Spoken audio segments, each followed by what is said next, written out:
that will only disturb it and antagonize it and make it seem less one with you than ever. The way to become one with the universe is to trust it as another, as you would another, and say, let's see what you're going to do. In doing that, you see, in saying that to everything else that you have been taught to think is not you, you are also saying it to yourself. Because finally, as I pointed out, you do not know where your decisions come from. They pop up like hiccups. And when you make a decision, people have a great deal of anxiety about making decisions. There's this guy farmer, who ordered a help man to come in, and found he was an extraordinarily efficient worker, because the first day he put him on sawing logs. And he sawed more logs than anybody had ever sawed. It was fantastic. But it was all done in one day. So the next day he put him on to mending fences. And there were all kinds of broken fences around the farm, and in one day he had the whole thing done. So he thought, what am I going to do with this guy? So he took him down into a basement and said, look, here are all the potatoes that have come in from this harvest. And I want you to sort them into 3 groups. Those that we sell, those that we use for seeding, and those that we throw away. So he left him at that. At the end of the day, the laborer came back and said, well, that's enough, mister. I quit. Oh, he said, you can't quit. I've never had such an excellent work. I'll raise your salary. I'll do anything to keep you around me. I said, no. It's all right mending fences and chopping wood, but this potato business is decision after decision after decision after decision.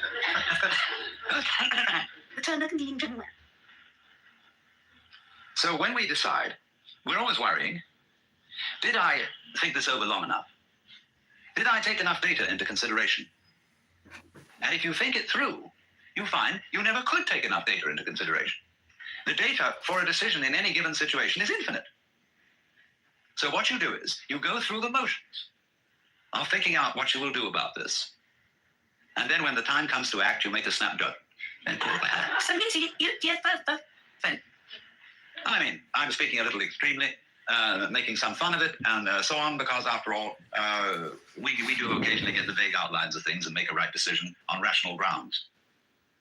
But we fortunately forget the variables that could have interfered with this coming out right. It's amazing how often it works. But warriors are people who think of all the variables beyond their control and what might happen. When there's a strong connection between a therapist and a client, and it works out all right. I think very little of it has much to do with your conscious intent and control. But somehow or other, you are able to decide and control things more harmoniously if you delegate authority. Like very great businessmen are those who can delegate authority. Trust others to work for them. Because those are people developing businesses on the same basic structure that is fundamental to a living organism. Delegation of authority. It loves and nourishes all things, but does not lord it over them. And you see, and then what is happening is this. The more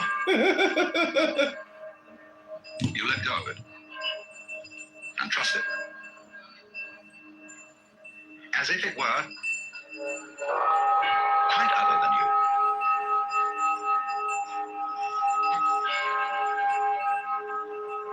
The more you realize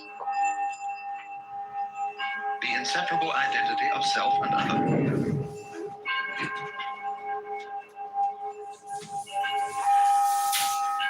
Go back. If you try to find the identity of self and other by subjecting other to self, no go. If, on the other hand, you find it through giving self, that is control, over to other and trusting that, you may make a mistake. You may make a bad gamble. But in the long run, you're acting on a principle which has the backing of evolution. This is the way biological evolution goes on. Constant delegation of authority. That's why, obviously, the democracy is superior to the monarchy. Mr. Tocqueville has said that democracy is always right, but for the wrong reasons. Because there is operating in a democracy the principle that Buckminster Fuller calls synergy.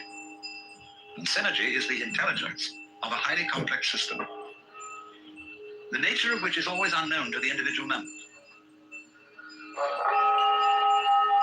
Because that goes back again to this point, that we're always entering a new environment. We don't ever know fully what the new environment is, because the only environments we know are the past ones. There's always then operating in the development of cellular life on any level a new way of organization, higher than any existing form, and we're not aware of it until after it's happened. If you ever saw, for example, the film Kon-Tiki, this man figured out a few things as to how to make a balsa wood raft to sail from South America to the Pacific Island. But once he had set this in motion, he discovered that all sorts of unexpected factors cooperated with him. That when the wood got wet, it expanded so that the ties bit into it and held it completely secure. He'd never expected that. And he found that as he sailed along, a flying fish would simply alight flat on the deck every morning for breakfast. That all kinds of natural factors, he had touched the key where he was flowing with the course of nature, and everything cooperated with it. Because he had touched the key. He'd made the act of faith. And he was just picking up, in other words, the practice which had been hundreds and hundreds of years ago, had been followed by others who had worked it out by their great ecological awareness.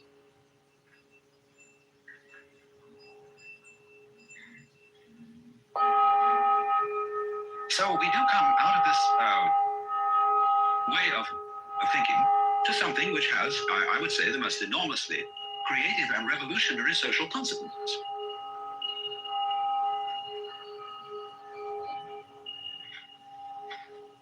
That it has become not virtuous,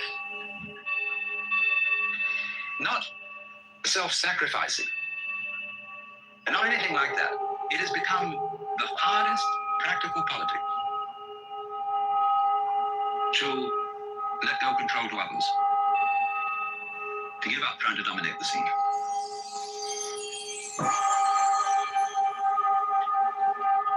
Also, in a parallel way, it has become at this time in our history very much hard practical politics. To learn how to enjoy ourselves. You can go to the Protestant people with their Protestant ethic who are against this kind of thing, and now say to them with great glee, it is your solemn duty to learn how to enjoy yourself. Why? Because in an age of leisure, people have really got to know how to enjoy themselves. Because if they don't, they'll smash the whole future of the human race. So a utopia has become not some sort of a dream, but an urgent necessity. We can't do without it. Because if we try to do without it, what's going to happen is that we are going to terminate our race in a mutual massacre of scapegoats. And so the present paranoia in the United States that is going on, where everybody is thinking up a new scapegoat, how great it will be to demolish them or get them out of power. All this kind of bickering and right and left politics has become irrelevant. Because we now have the opportunity of trusting our own intelligence, our own technology. Yeah, shit on them, spread them ass cheeks, put them in the shit aisle. To take the risk.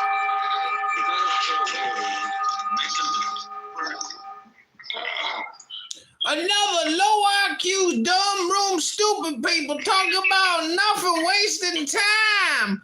Shame on you, stupid, dumb IQ, low IQ, dumb people wasting time talking about nothing every day of the week. Every day of the week, every hour of the week, wasting your fucking lives talking about nothing, being stupid, never reading a book, dumb, low IQ motherfuckers talking about nothing, wasting time.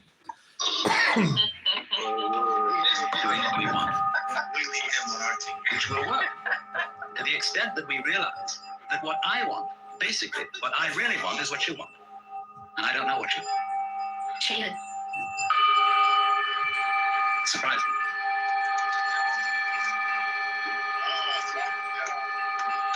But that's the kinship between I and thou. So when I ask, I go right down to the question, to be started with, what do I want? The answer is, I don't know.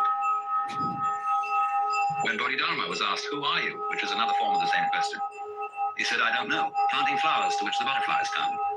Bodhidharma says, I know not. I don't know what I am. But when you don't know what you want, you've reached the state of desirelessness.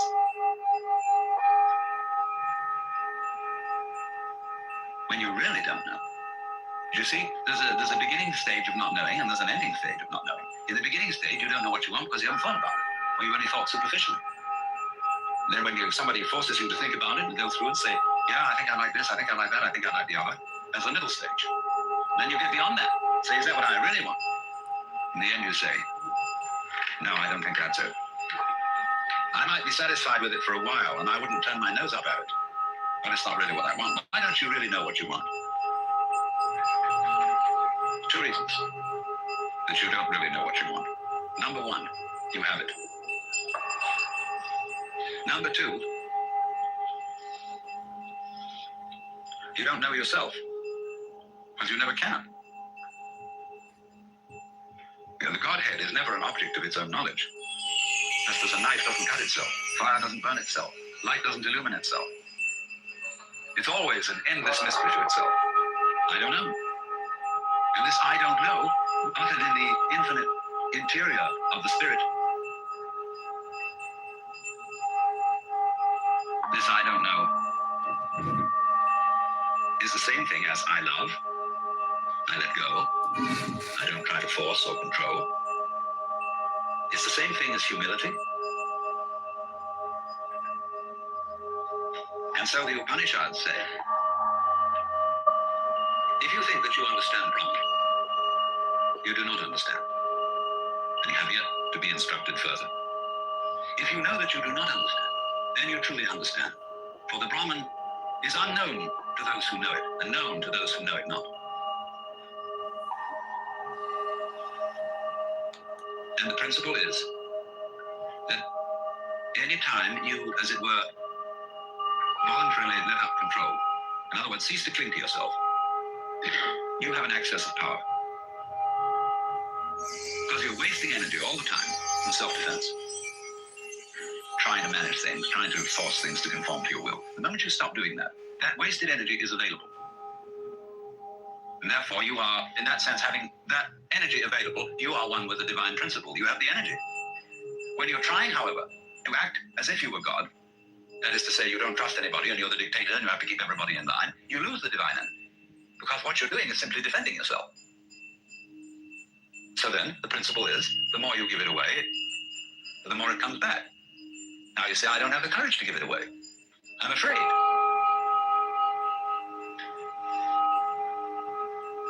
And you can only overcome that by realizing you better give it away because there's no way of holding on to it.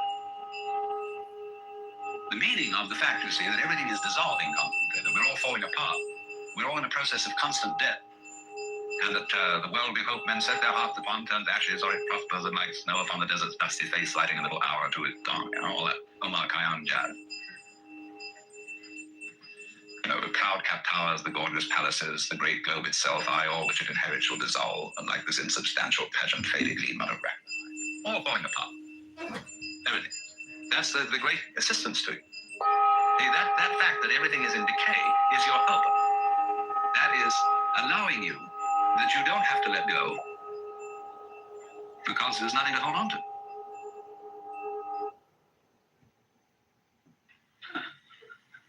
It's achieved for you, in other words, by the process of nature.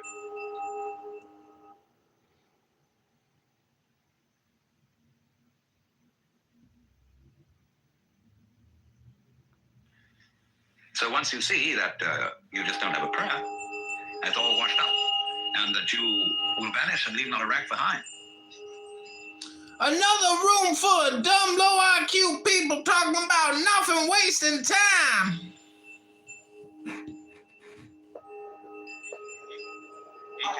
very dynastic period, so okay, would be cool. He can believe that, but Greeks were so-called black people. They were not European males. Program with how much they were facing backlash. And you rarely get with that. States, that's the main Suddenly you find you have the power. At least there was listed This on enormous share access of energy. Anybody else here? But it's that power that came to you because you grabbed it. Came in entirely the opposite way. And power that comes to you in that opposite way is power with which you can be trusted. Of course, what we've been talking about is not so much a set of ideas as an experience, or shall we say experiencing. And this kind of seminar in comparison. Oh, great, another room full of dumb, low IQ people talking about nothing, wasting time. Is now being called a conceptual seminar. Although I'm not talking about concepts. Oh, great, another room full of dumb, low IQ people talking about nothing, wasting time. That an understanding, a real feeling understanding of the polar relationship between the individual and the world is something that operates, as we say in your... Oh, great, another room full of low, dumb IQ people talking about nothing, wasting time. It's so curious that the emphasis of the Western tradition in religion is primarily upon right belief. Do you believe in the right dogmas, the right doctrines? And only secondarily upon right action. Because what you believe is, in Christianity at any rate, far more important than what you do. Because one is saved through faith, not by works. And early in its history, the Christian church rejected the movement in the church which had been known as... Oh, great, another room full of low, dumb IQ people talking about nothing. And in a way, there were some sound reasons for doing so. Because the Gnostics were what I would call anti-materialists. They divided human beings into three classes that were called, respectively, pneumatic, psychic, and hylic. The last one being H-Y-L-I-C, from the Greek, hyli, or they would call it now, ili, meaning wood. So the people were spiritual, psychological, and wooden. And that is to say, the wooden people were those most absorbed in materiality and most closely identified with their bodies. And Orthodox Christianity rejected this sort of distinction because of the perfectly correct idea that material existence is not inconsistent with spirituality. This is something which most Christians have forgotten. But they do believe as the central principle of Christianity in what's called the incarnation. That in the Jesus of Nazareth, Almighty God did in fact become material, become human. And by this process, initiated a transformation of the cosmos. In the words of St. Athanasius, God became man, that man might become God. And you don't hear that from the pulpit very often. And the Christian church therefore emphasized pistis, or faith, as against gnosis, or knowledge. Because they said you can never know God. God could never become an object of knowledge. And in this funny roundabout way, the Christian theologians were saying exactly the same thing as the Hindus. Only the Hindus do call this knowledge of God through faith, they call it jnana, which is the same as the Greek word gnosis. But just to give you a little sidelight on how words get mixed up in their meanings, we now have a class of person called an agnostic. And an agnostic generally means a person who doesn't commit himself to any beliefs about the ultimate nature of things. He just says he doesn't know. But the original word, agnosia in Greek, meant a special kind of knowledge. It was called the dark knowledge of God. The knowledge of God in the cloud of unknowing, to use the title of a mystical treatise written by an anonymous 14th century English monk. This monk derived his ideas from a very mysterious figure who wrote under the name of Dionysius the Areopagite. Dionysius was a 5th or 6th century Syrian monk who had learned his mysticism from Porphyry, who got it from Plotinus, who was a Neoplatonist, and who probably got a great deal of stimulation from the intellectual world of Alexandria.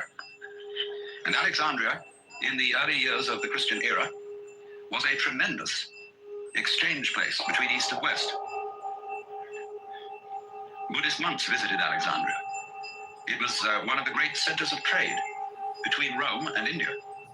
And as you may know, all Rome's gold eventually went to India. Great, another room full of dumb, low IQ people talking about nothing, wasting time. They bought too much luxury from India. India, in exchange, got Roman architecture. And you'll see a lot of Roman architecture in Indian temples. Another room about low, dumb IQ people talking about nothing, wasting time. And some of the greatest theologians, Clement, Origen, Athanasius, St. Cyril, all worked out of Alexandria. But now going back to this strange monk, Dionysius, it was he who first put around the idea in Christian circles that there was such a thing of the knowledge as... Another room full of low, dumb IQ people talking about nothing, waste all their time. And he, in a book... Another room for dumb, low IQ people talking about nothing, wasting all their time. Again and again and again, dumb, low IQ people talking about nothing, wasting time. Because it's a series of negations. It says what God is not. Another room about nothing, talking about nothing, wasting time with dumb, low IQ people. It says our idea... Dumb, low IQ people talking about nothing, wasting time. So does our idea of spirit, our idea of mind, of justice, of love. All these things are not really God. And he says in another place, if anybody, having seen God, understood what he had seen, what he would have seen... Just another room about dumb people talking about nothing, wasting all their time. It's perfectly amazing to consider the influence that this man had. For writing under the name of Dionysius the Areopagite, he became identified, you see, with St. Paul's first convert in Athens. And legend has it that he was the first bishop of Athens and was martyred in Gaul. And where he's known as St. Denis. But St. Thomas Aquinas looked upon the writings of Dionysius the Areopagite as having the highest authority. And you could, if all the texts of Dionysius' work had been lost, you could restore most of it from quotations in St. Thomas. He wrote really two very important books. One was the one I said, the Theologia Mystica. The other, into terms of words or numbers. In other words, to describe. But a real explanation is not just a description. It's a description which enables us to control what we are describing. But didn't we see in the last session that to control the world is not really what we want to do? So that if all explanations have as their function enabling us to control things, then maybe an explanation isn't what we wanted. And furthermore, you can very simply see that what makes things complicated is explaining. When somebody explains to you how a flower works, and he's a great botanist, and analyzes all the innards of a flower, and shows the channels, the fibers, the processes of reproduction, and so on that go on in it, everybody stands fascinated. Say, how complicated that is. How clever God must have been to create that flower, to have all that complexity go. It isn't complicated at all. It's only complicated when you start thinking about it. Because... Oh my God, another room full of dumb, low IQ people talking about nothing, wasting all their time. What is complicated is not the processes of nature, but trying to put them into words. That's as complicated as trying to drink up the ocean with a fork. It way through. And so this intense complexity that we see in everything is created by our attempt to analyze it all. And so what we do is, you see, when we analyze, we use our eyes and ears as a scalpel, and we dissect it. And we have to put a label on every piece we chop off. And so we scalpelize, and we get it right down to atoms, getting finer and finer, and we suddenly thought, well, we got to the end of it, because the word atom means what is not cuttable, atomos. But then we found we could cut the atom, and lo and behold, big fleas have little fleas upon their backs to bite. And it goes on forever. There is no end to the minuteness which you can unveil through physical investigation. For the simple reason that the investigation itself is what is chopping things into pieces. And the sharper you Oh my God, another low IQ, stupid room full of stupid people wasting all their time doing nothing, talking about nothing. What a waste of fucking time. It's just a bunch of stupid people talking about nothing. But in a way, all that is vain knowledge. In a way. Because you see, what it does is it gives you the illusion that you've solved your problem. When you have controlled certain things and you have solved certain problems, practical problems, you say, fine, more of that, please. Let's go on solving problems. And then you do. You create a world of people, as we are today, far more comfortable than people who lived in the 19th century.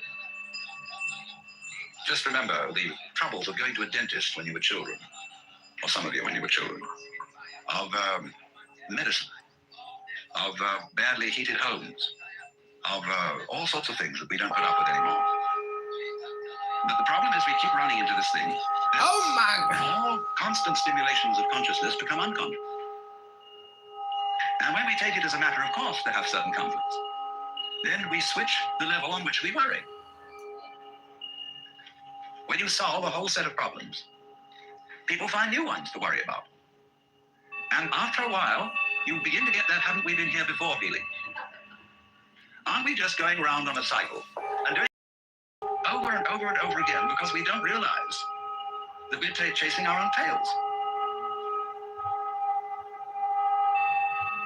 By an eternally recurrent process of not knowing who you are. That is the hide and seek. That is the nature of what the Hindus call the Manvantara and the Pralaya, the period of the Manvantara in which the worlds are manifested, and the period of the Pralaya in which the worlds are withdrawn from manifestation. In and out, in and out. Evermore came out by the same door as in I went.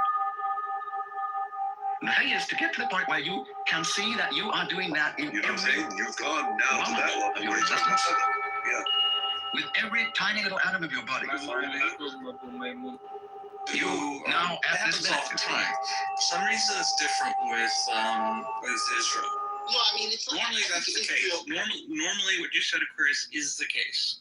I don't think Israel wants Gaza. They maybe No, they don't. No, they gave it away. But technically, winning it in a like you talk about the West Bank, you talk about the Golan Heights, talk about Gaza. Yeah, it was won in a defensive war. But in 2005, they said, look, historically not part of our country. We don't want it. Here, have it. So one more thing. So, Israel's strategy, again, they have a lot more leeway, right, with Trump being president and understanding the war that Israel's fighting, that it's not easy and civilians are going to die. They don't have to worry about the pressure of America holding back weapons. But I think Israel also, whether we like it or not, are affected by the international community, right? The more outrage there is around the world, Israel is definitely, they could decide to ignore it. But I think it does affect the way Israel runs the war. And I would like to know, and I'm trying to figure out how Israel is going to fight this next war. Like, why can't they flood This the next tunnels? phase of the war? This next phase of the war. What are they going to do? It's going to be the whole thing over again. Well, that's why I just said before you asked the question, I don't know what Israel is going to do. I don't know how they... Why don't they flood the tunnels? I still don't understand that. Because there's not enough seawater in the world and enough pumps in the world to do that. The volume of the tunnels is just enormous. They tried with foam. They tried they tried so many different things. You're talking something that's larger than the New York City subway system in volume, literally in volume, like length times width times height. You mean, wait, in the beginning of this specific war, they've tried all these things? Yeah, they tried the water. They tried two chemicals that come together and make this instant foam that expands and becomes almost like as hard as concrete. Tried that. Wow, I didn't know it was that. a gel. It was like some kind of fancy gel that they developed just for this purpose. They tried, I think they tried pumping in seawater. Even the Egyptians, when they had the border tunnels that were going from northern Rafah to South Rafah, they pumped in sewage water in the early late tunnels. It's just so much. It's not like the tunnels have all of these blast doors, so they're kind of like all kind of connected. There are some partitions there, but there's so much, you'd have to just continually pump water because they're not like, what's best to describe it? They're very porous, so a lot seeps into the ground. So you'd have to be continually there also. Yeah, it's just a very difficult proposition.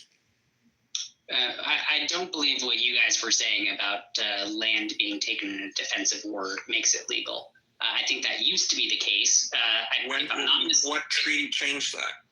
If I'm not mistaken, after Israel won the Six-Day War in 1967, the UN made a resolution that can't happen again. Which one is that? I'd have to look it up. Let me. I thought they said Israel has to give it back, but I didn't know that they changed the doctrine of. They changed the doctrine. Yeah, let me look it up. We'll defer to history. Well, they're gonna have to come and take it. That's all I gotta say. It's like we're gonna have to come and take it. So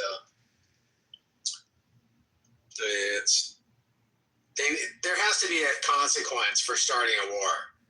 And since they don't care about their lives, they seem to care about their land, and whatever they care about is what we should take. Yeah, You're going to have Israel tell everybody to leave this specific area. Then you're going to have Hamas blocking people and not allowing them to leave. Then there's going to be tremendous amount of casualties in the beginning, and then there's going to be all these protests around the world saying there's a genocide, and then again it's going to be the whole cycle again, and I just don't know how you avoid it. I guess there is no way to avoid it, but Aquarius, I hear what you're saying, and I understand what you're saying. It's absolutely all of the premises that you have based your statement on are true. Including the one that Israel does need essentially the support of the international community. But America has been a very weak ally, often a poor ally. And for now, the tide has turned dramatically. With Trump in office right now, there is no doubt in the halls of power around the world that the United States stands with Israel. And I think that's going to change the dynamic of all of the things that you're talking about. So yes, there will be protests. And it wasn't that long ago that it seemed like the world was coming to an end, or at least that Israel was in grave danger just based on the show of support or the show of lack of support for Israel. But I think the calculus has changed and has changed dramatically now. And I think that the narratives of the last 60 years regarding Palestine in particular, the anti-colonialist narratives that bring all the college students to the streets and the politics of which some people retain even into their middle ages, I think it is surprisingly coming to a close. I don't think it is as popular around the world as you have been led to believe, as we all have been led to believe. And I don't think that these protests are going to have the teeth that they had in the past. I hope that's true. And if I'm right that those narratives are coming to an end now, it would be a very bright future indeed for Israel, an amazingly bright future. You could even call the last 75 years in its entirety their founding, and that they're just beginning to be a truly secure nation. I hope that's true. Narratives are very powerful, and these ones are very tired. And the only thing that you can imagine in response to what Donald Trump has proposed for Gaza is that it would be more humane to return Gaza to the state that it was in October 6th of 2023, so that we could have peace. And I think everybody can see now that that's just not that's not a sane thing to do. That's not a good thing to do, and that's not a reasonable thing to do for the international community. So the fight continues not only on the ground in the Middle East, but certainly on the streets of the West. But I really think that the narratives have changed and the momentum is in a totally different direction. Yeah, 100% agree. I really had a lot of pleasure watching King Abdullah next to Trump. It looked like a father with their child. Abdullah's like, so we decided to take in 2,000 children with cancer, and Trump goes, "Oh my gosh, I didn't know that. That's great. That's amazing that you're doing that. Like, that's a great gesture." And like, it was just amazing. You know, you see the strength of a leader of Trump, and you see the way the community, even the Arab leaders around him, see that strength and they respect him. And yeah, it'll really make a big difference. Yeah, it looks like territory acquired in a divisive war can be retained, but it depends on international law, political recognition, practical enforcement.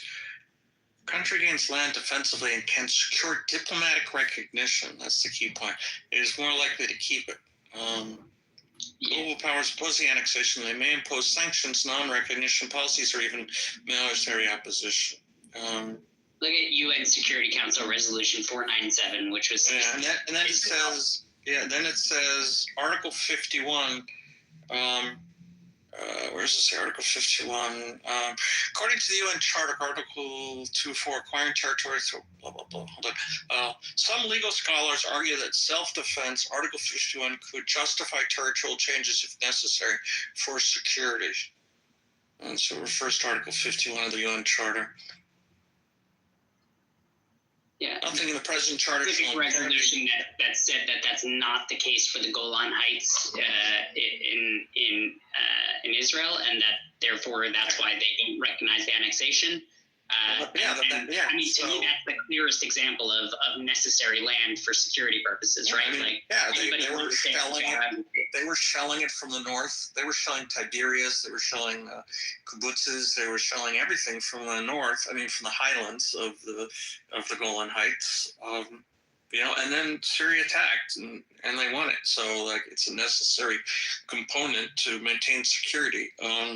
So, Article 51 of the UN Charter says, nothing in the present charter shall impair the inherent right of individual or collective self-defense, i.e. NATO, if an armed attack occurs against a member of the United Nations until the Security Council has taken measures necessary to maintain international peace and security. So, I think Israel can claim it. It's just a question of at what cost do they want to keep it.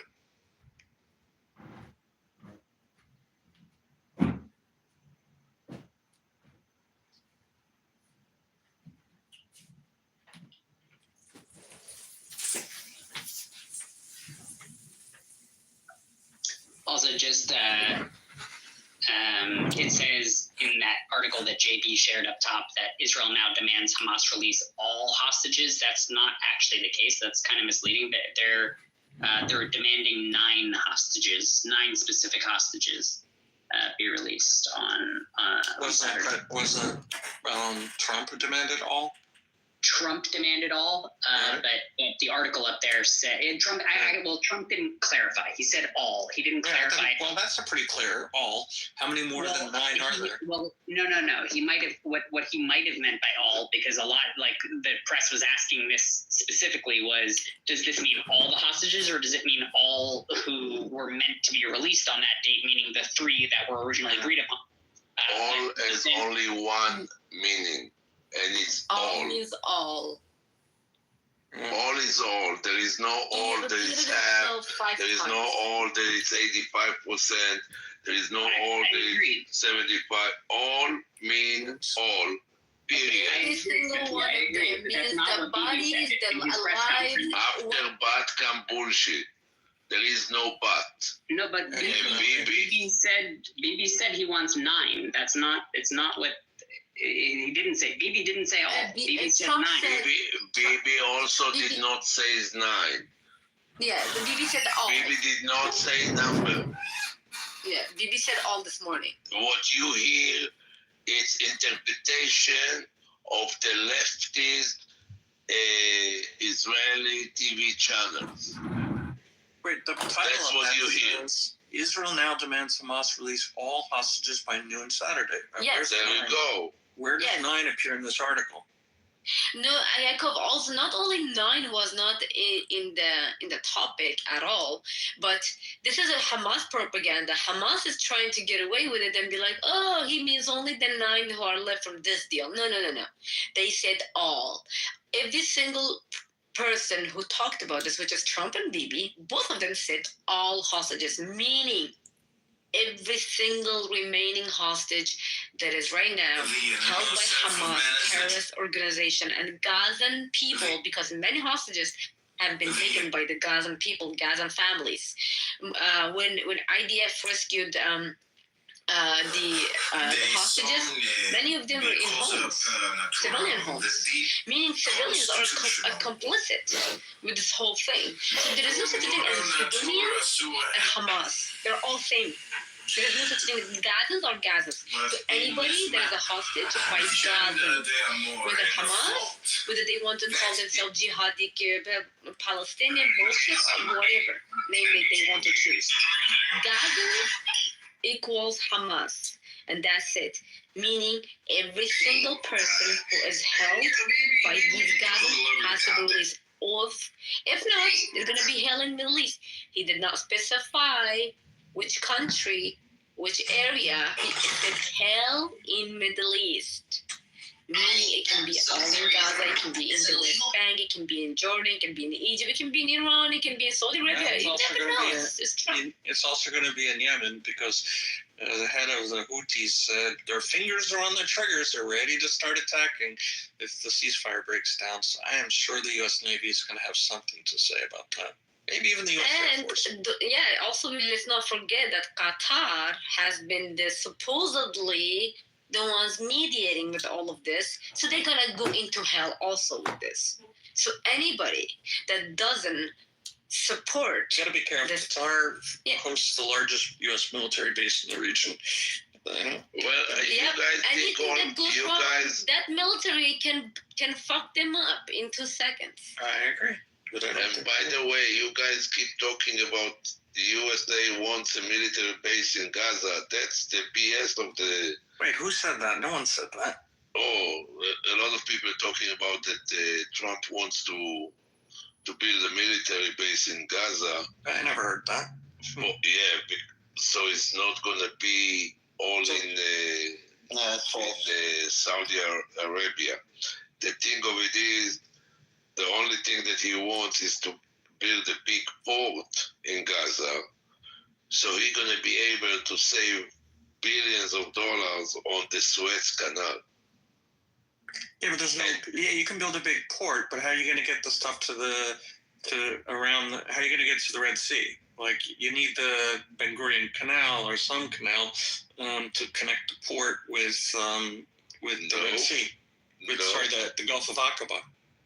Like there you go. So instead of using the Suez Canal, they're going to build a port in Gaza. Right. And then how do you connect that with the let me finish a sentence, and you're going to understand everything. Okay, sorry. And then on the road from Gaza through Aqaba, through Jordan, and to the all Middle East. And putting Egypt in the ditch. Yeah, I agree, but I think a canal or a railway would be much better than over the road. Because they're in containers, put them on trains, and then just, intermodal. So it's going to be trains and trucks, and that's going to create a lot of work to Israelis, Jordanian, everybody that's going to line up with Trump, going to be able to make a lot of money out of it.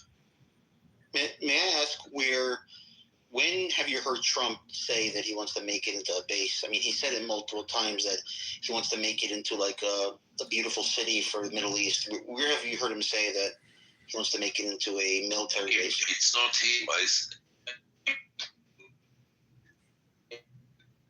up in his mouth. I did not hear him say it. No, you heard He other never people say said that. something like that. Exactly. I never heard him. He never talked about that. He don't need a military base over there. He has Israel. Israel is the best place for him to store any weapons that he wants. They already do that. Right. שוקי, ראית את ההודעה ששלחתי? שלחת לי הודעה? כן. רק שנייה. Shalom Aleichem, Shuki. Shuki, sorry to cut you off. No problem at all. I get a little excited sometimes.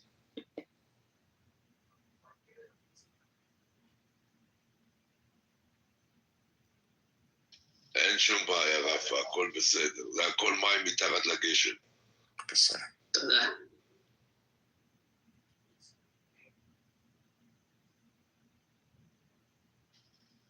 Shalom, shalom, Shuki. שלום וברכה, טובי. מי זה טובי? משהו חדש. Who is טובי? I don't know. It looks like he's a homesteader, though. You should like him a lot, Shuki. My name was different. It was Mikhail before Shuki. I haven't been on in a while. I changed it because there's too many Mikhails that were not good guys. Yeah, we've got a Especially Mikhail. Palestinian. Yeah, that cynic guy from Gaza. People would cuss me. They would curse me. I would go into a room and like, oh, is that Mikhail? Like that guy's a bad guy. And I'm like, what did I do? They're like, you're Palestinian, or you hate Israel. I'm like, no, I'm the opposite.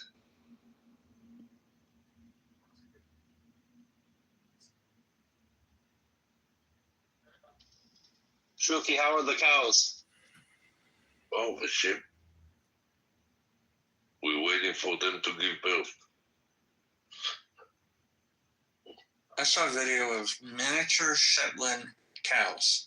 I want one for my house. They're so cute. Oh, you want to see something beautiful? Hold on a minute. Sure.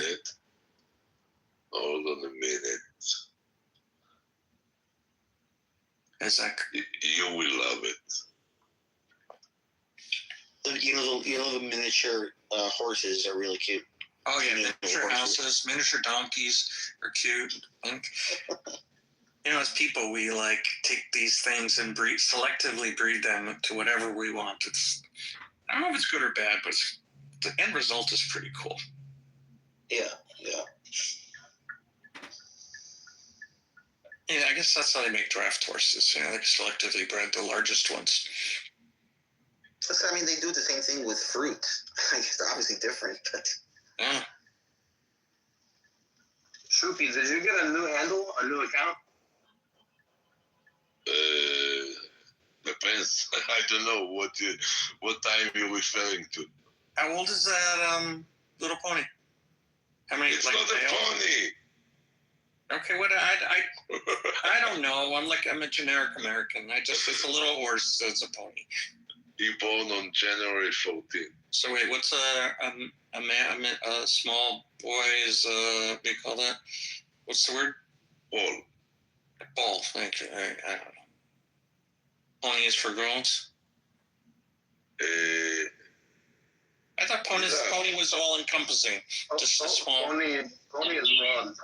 What? How you call It's a mare. baby horse that it's a female? We say foal. You can say a foal, but a mare is typically an adult. A female it's a filly, Right.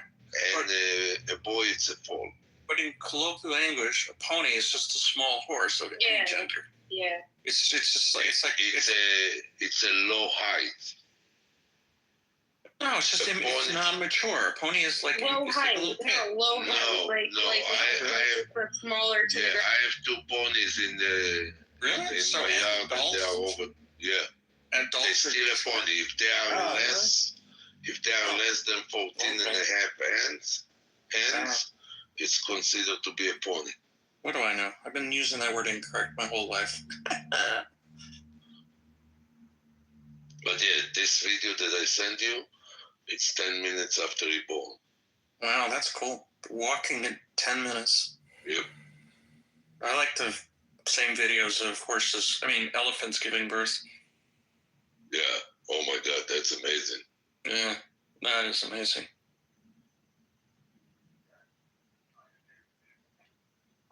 Wow, literally below 14 hands, 2 inches. Yeah. You nailed it right on the head. Well, I have 7 of them. I need to know something. Any type of giving birth, whether it's human or animal, I get a little queasy watching it. Like, just, prefer to keep my eyes away for a little bit.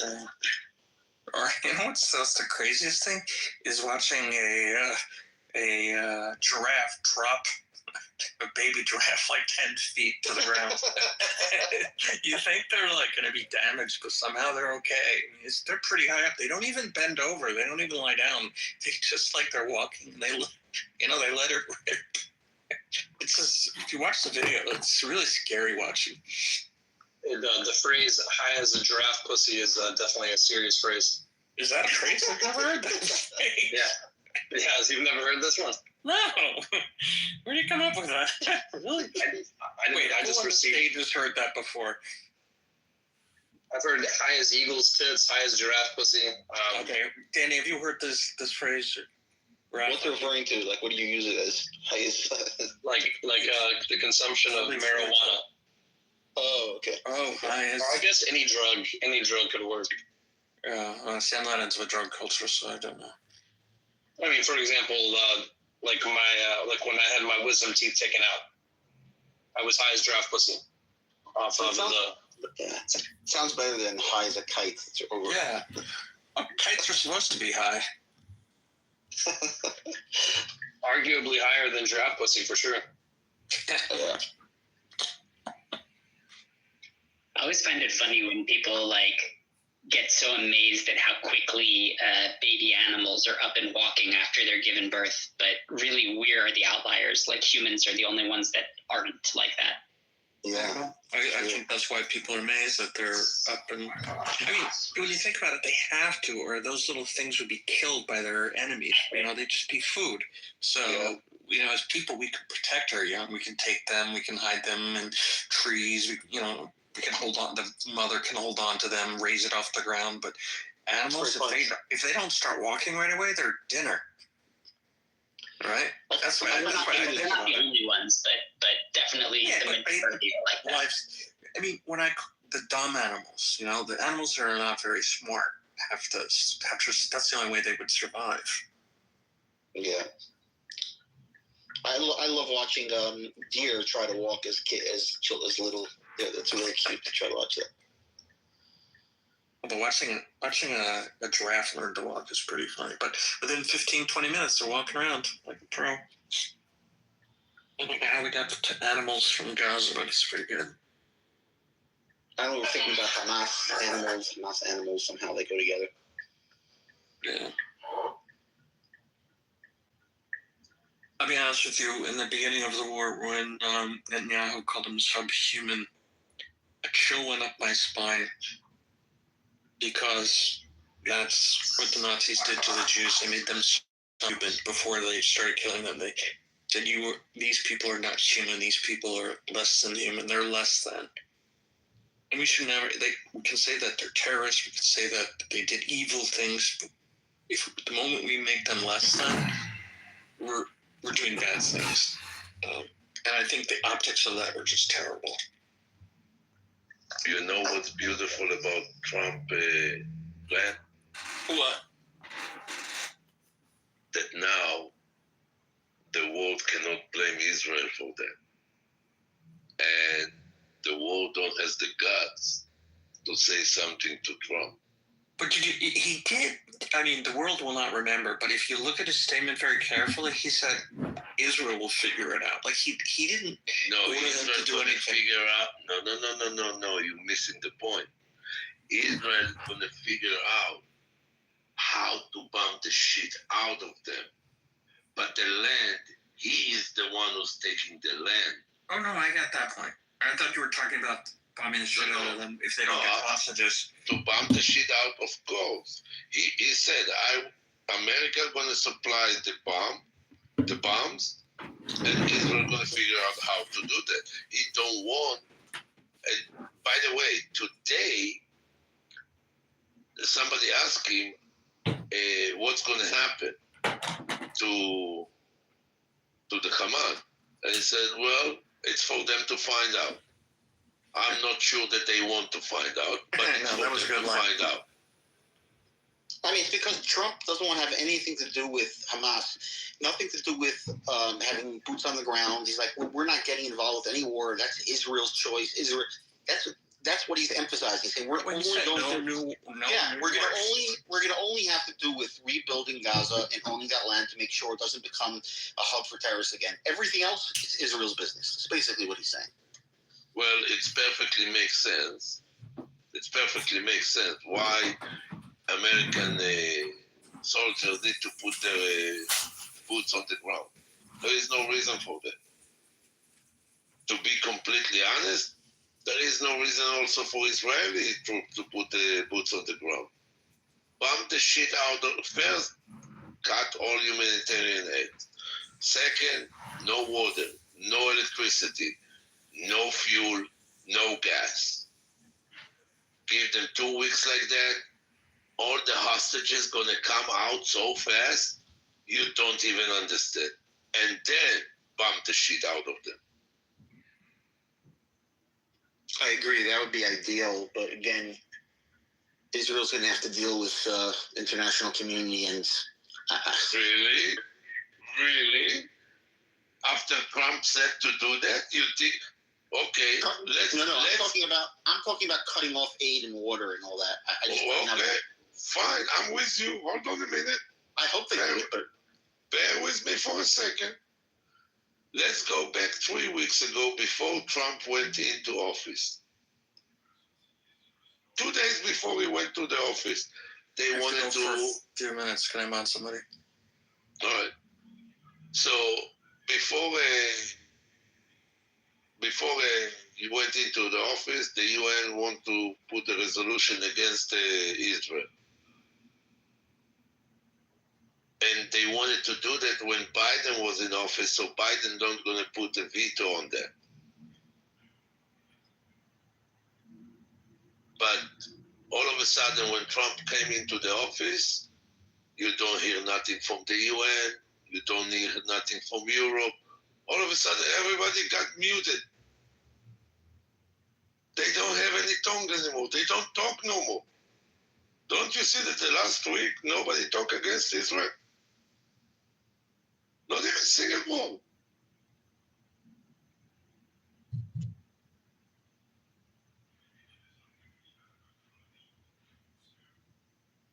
They all become to be puppets.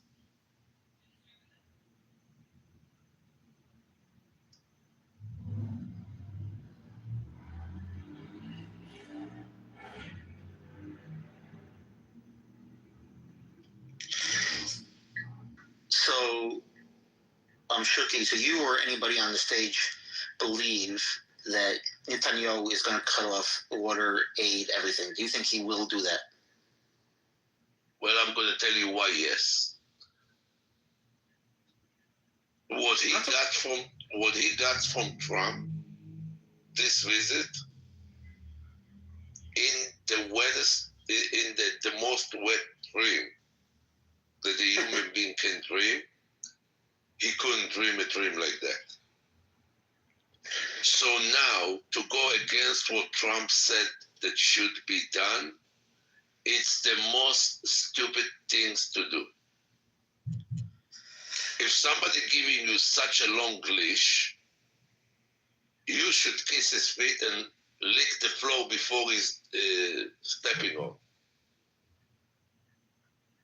I understand, but Trump never said to block aid and water from the. Oh, he said it in the interview. He said it in the interview. Oh, definitely. I must have missed it. Okay. No humanitarian aid, no electricity, no water, and bomb every building that's still standing.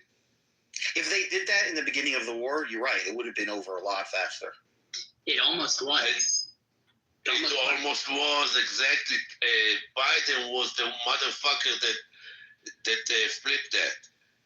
It was already a conversation between Hamas leaders to release all the hostages because they were starving already. Wow. And then when Biden started to come out publicly, and there was all that daylight between Israel and the U.S. and they were demanding all the aid goes in. That's when the leadership decided, okay, we got a second breath. There was this I don't remember his name. I can find it if I really look. But there was an intelligence officer who gave an interview recently that said he had inside monitoring. He was watching a conversation between two, because they can hack. They've hacked into a lot of Hamas leaders' rooms, whatever, cell phones. So he was watching a conversation between two senior Hamas leaders, and they were saying that they need to just end the war, give back the hostages. They were never expecting such a harsh reaction. And then another Hamas leader came in, had overheard them and came in, and he had the two leaders that were speaking like this. He had their wives assaulted sexually, and I don't know, Shuki, you remember the details? That's most of what I remember. I have the whole article, but it's in Hebrew, so it's not going to do any good to the people over here. But yes, the Hamas leader told the people that actually on the ground, we already raped your females. If you're not going to obey what we're telling you, we're going to send you their head after we're going to decap them.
God, right? And he was struck on his hip, etc., right? And if you want to use the I guess, what would it be? Their genealogy, so to speak, the genealogy from Jacob. Or whatever, like a lot of words that shortened. And then they also used to have a much wider vocabulary. There's a lot of words they used to use that technically are still English. They think there is something going on. I have to clarify the words that you're saying. You said you opened your third eye. Was that the words you said? Yes. Was it a brown eye, or? No, the third eye is an etheric eye. What color was the eye? Was it a brown eye? Was it a green eye? It's an etheric. Listen to me. It's an etheric eye. Look right. The third eye is. Look deep into that brown eye. It has nothing to do. I did not say brown eye. What's your fixation about brown eyes? Do you have a thing about brown eyes? I was just wondering what the color of this eye, this third eye. No, eye is a metaphor. It's a metaphor. Right. It's not an actual. It's not an actual eye. Yeah. And it doesn't actually have color. It's an etheric eye where through that third eye, if it's awakened in the proper way, you would see the spiritual realm and you would see the truth. Now, Zaid, what about my? I opened up my second cock the other day. Okay. Now, you want to do bullshit stuff? Hey, listen. Wait. I took off my pants and I looked down and magically I opened it up and there it was. I had two. No. I'm not talking about you. Don't make me listen. I appreciate your sense of humor. It's amazing. I know. But I'm not I trying love it. to bullshit you. I'm not trying to bullshit you. I'm trying to direct you. If you want to know your own truth, who am I to tell you your own truth? You know, who am I? You're the only person who's gonna direct that.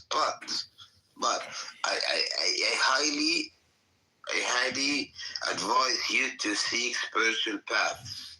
It's very important. If you want to know the truth, go through the spiritual path. Do plant medicine. Do deep spiritual. There's a lot of ways. This is the beauty of this life. They tell you all roads lead to Rome. I say all roads lead to God. Whatever God is for you. Whatever God is for you. You have to understand. My perspective of God will amazing. Canada are taking a lot of. Going to be taking a lot of Palestinians, a lot of watermelon people. Huh?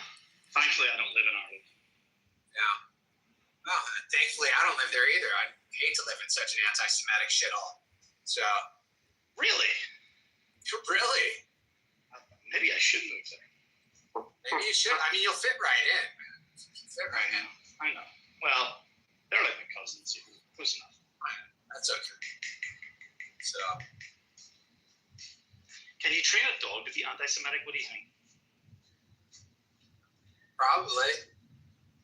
It's a learned behavior, so I imagine. So, if a dog could recognize a Jew, does that make it an ethnicity, or is it still just a religion?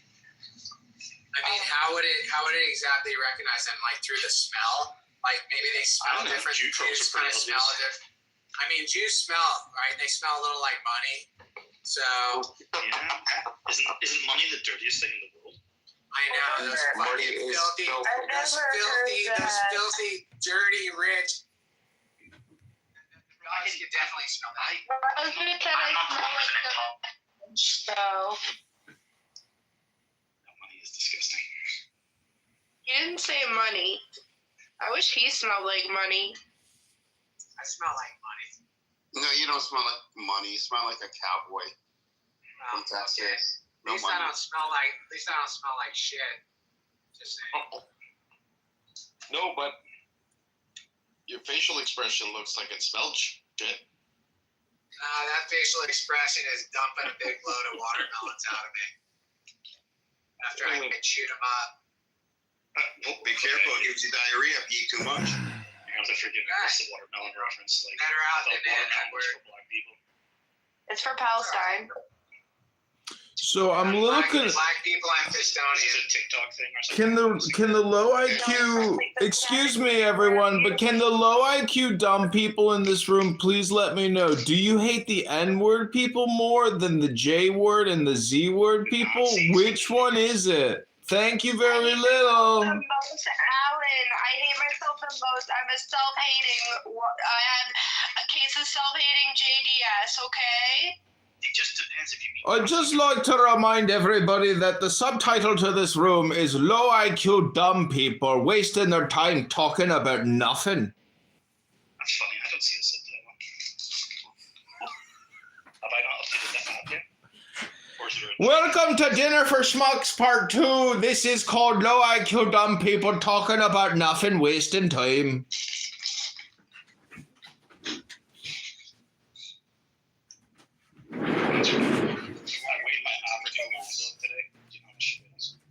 Watermelon is is the colors of the Palestinian flag, and it's used as amazing.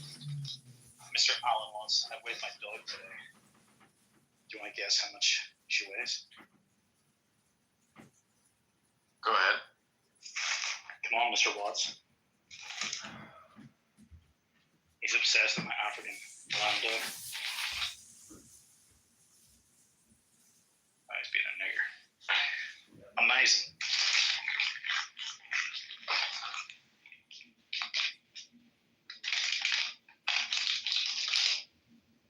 I want to speak up, nigga. You will not hit. No, you do anyway. You will not hypnotize anyone. Bro, you're starting to sound like that guy shit. Let's start a meditation. He will not hypnotize us. You know, like he will not divide us. Remember, he just went on that insane chant rant, and then they flew a flag, and then 4chan found it in the middle of nowhere, all star pattern, the stars in the sky and flight patterns overhead. They were able to find it. No, that's the sort of stuff that makes the internet warm my heart, actually.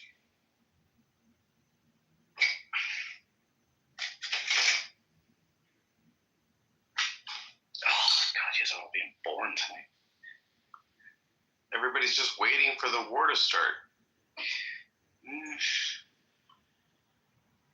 Maybe we should start a few false flag operations in Israel. Really get the party started. Tim, do you think you can get in there safely? Probably. Or do you think they have you on a list already? I'm on a list, bro. Dude, do you know how many? There's over an hour consecutively of me playing the Jews and their lies. Yeah, I'd say I'm on the list. Okay. I've pissed off enough of them.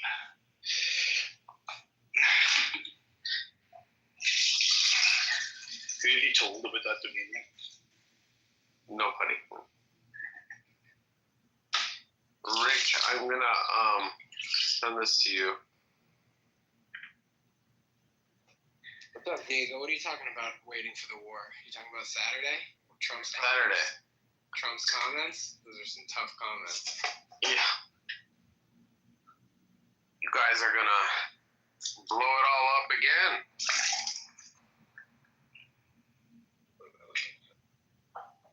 The NFL is fixed?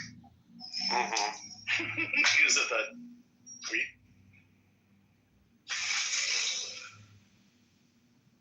What are you doing there, Tim? I'm filling with water, Jim. Like that puzzle in Die Hard with a Vengeance? It's Zeus, not Jesus, motherfucker. Yes. No, this fridge. The other fridge does, but that fridge doesn't have like a water dispensing. So just keep the water jug in. Right.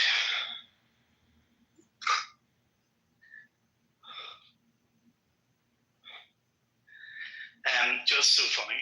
I don't really use my normal Instagram, like my actual quote Instagram. I've been using a burner for years where I don't follow anyone I know. Right? Like, yeah. I just use it to to access shit that you need to be logged in for or whatever, right? Yeah. Basically, I haven't posted on my real Facebook or Instagram since 2016, since Brexit. It's the truth. But anyway, I followed my old trainer. I'm not going to mention his name. You'll know who I'm talking about. Bro, it's just so funny. Like, I still can't get my head around how the fuck you found that and then sent it to me. I'm like, holy shit, like, just talk about, like, I haven't seen him in, like, not 10 years, but, like, yeah, at least 5. So it's just like, whoa. You should train with him again. Yeah, he's been in phenomenal shape for a lifetime. You know, like he's in very good condition right now, obviously, but which is really impressive for his age or whatever. But there was his like quote claim to fame right early on was there was a big TV show back in the day in the UK called Gladiators, right? I don't know if there was ever an American. Yeah, I remember. It was called American Gladiators. Yeah, so there's like this roster of like these. It's like kind of like WWF wrestlers or whatever WWE, Yeah, I remember being WWF, wasn't it? Used to be back in the day. Anyway, and then like contenders, get ready. You know, there'd be all this like you'd have to go run through a gauntlet, which is basically kind of like it'd be like running through like a football pitch or a field, and guys wearing pads trying to fuck you up, or there would be like a different obstacle courses, or there would be what they call a travel leader, which was a conveyor belt on like a 45-degree. And you had to sprint up the conveyor belt as it's running to get to the top of it and shit. And then there's like hang tough. There's whatever. It was an awesome show. This guy, Glenn, not dox him or dox myself any more than that. He went and like he was on the game show like when I was a kid, and he was from Belfast, and it was like a big deal or whatever. But he was to get on that show, you got to be in good shape, you know. So he's been in great shape for his whole life. But I think the shit is like I haven't seen that show like in forever or whatever that episode. But it's a bit cringe because remember I told you that he got a new wife? Yes. At the end of the TV show they're interviewing him or whatever, and he goes and proposes, I'm pretty sure, to his first wife. So like imagine being a second wife and every time this fucking TV show is brought up. Which is kind of his claim to fame at one point, right? It's like, but the other memorable bit about it is that he went and proposed to his ex-wife at the end of the show. But anyway, and she said yes. Yes. Not right. They're not right. Rascal. Wait. You gotta go. Come on, let's go. Anyway, but he's a bit intense, but in a totally different type of way. Most people are like intense, hardcore. He's just, it's kind of the Christian stuff, to be honest. I don't know. I really like him though. I don't really have a bad word to say. Yes. Well, I should get back with him. Get in shape. What? I'm gonna work out with him. Did I show you a photo of his wife? No, go ahead, please. One second.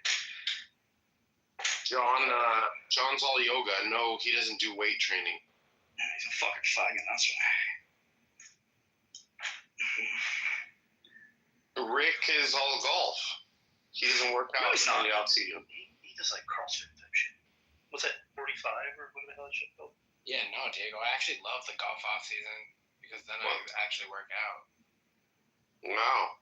But I started at the end of golf season walking, which is a beautiful, beautiful workout. Because I even realized that the workout I do now is not enough. I still need to walk. But do you not find the training really affects your swing? Like, badly? No. No? Like, I found an old video I was going to share it, actually, although I'm never going to start it, I'm going to have to now. Because Lou posted up a video of his swing. And I didn't even comment on it, but then he was pissed that no one commented. Anyway, you can't win. So you're trying to be nice by saying nothing. And then you say nothing and you get in trouble. Anyway, but I noticed, like, looking back on my swing, it was like my follow through, it's like my rotation. It's like I remember being really tight from working out with my trainer. I don't know, like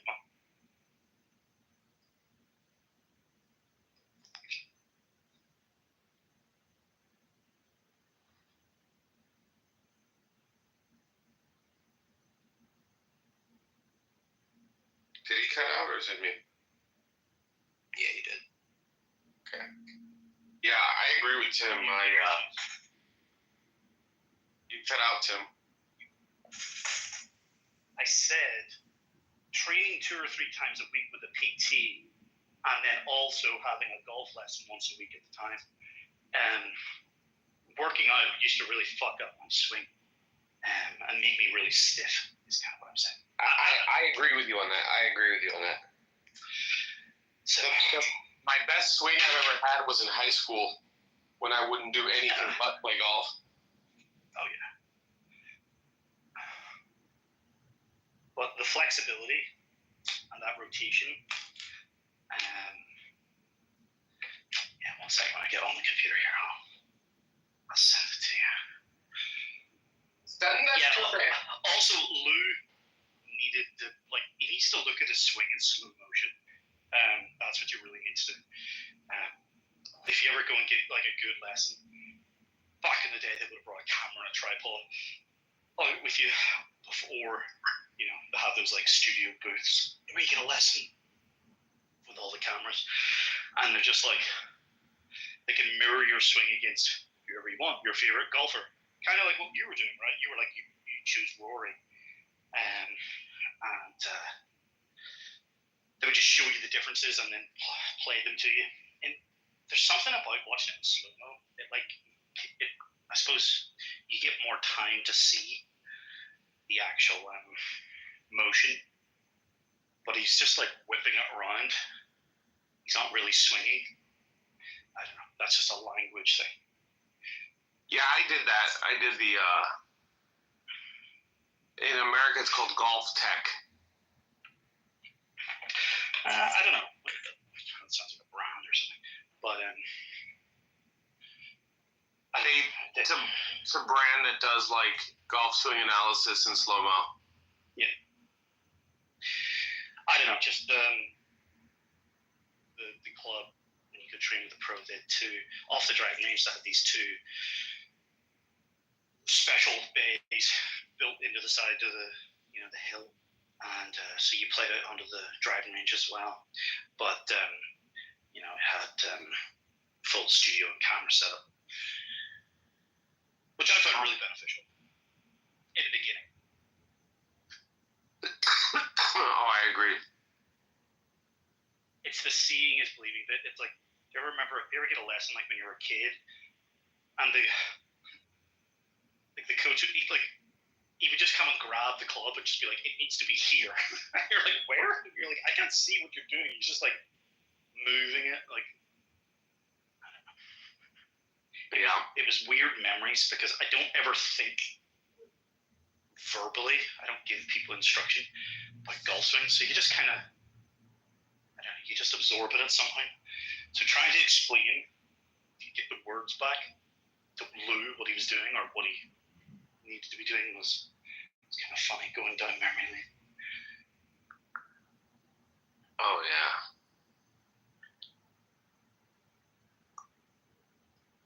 Oh man. Right, you say, and the other thing he was doing, remember he was saying about, you were asking about, are the balls going off to the right?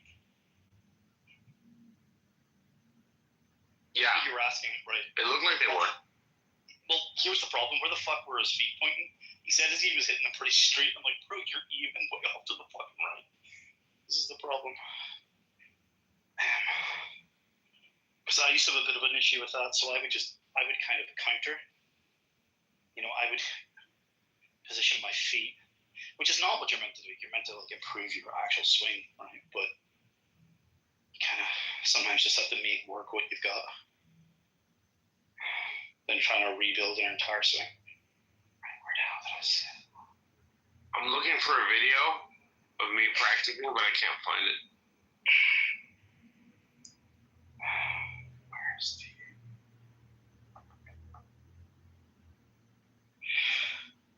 There you go. I should have sent it to you.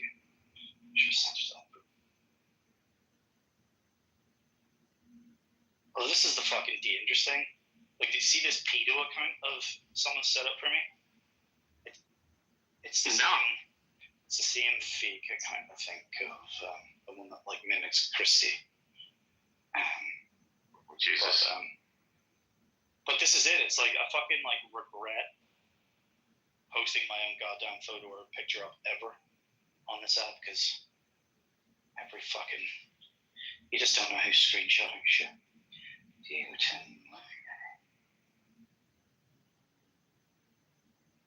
you go.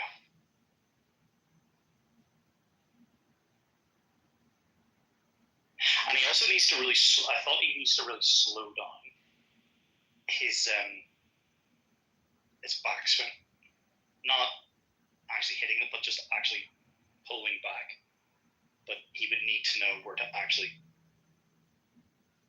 he would need to know where the actual top of the swing would need to be, and then release, and then work from there. That's what I remember doing on my coach.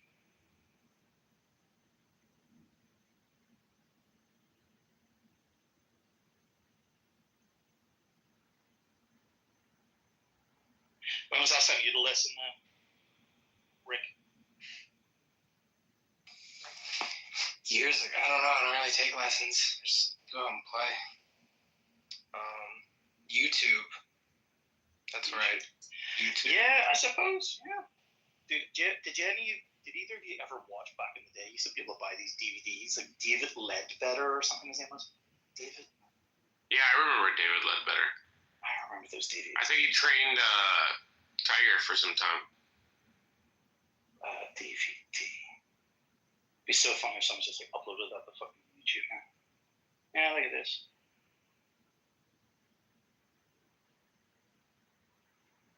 That's old school. In fact, a couple of these may have even been like VHS from back in the day. I don't remember my stepdad buying. David Ledbetter. That's a name I haven't heard in a long time. That's it. Like, look at the clothing that they're wearing. Like these, like fucking. They don't wear clothing like that in the first anymore. Pleated pants or what? Yeah. And it's like the straw hat type thing. The good old days. God, I got nostalgia. Did I ever show you? Maybe we did.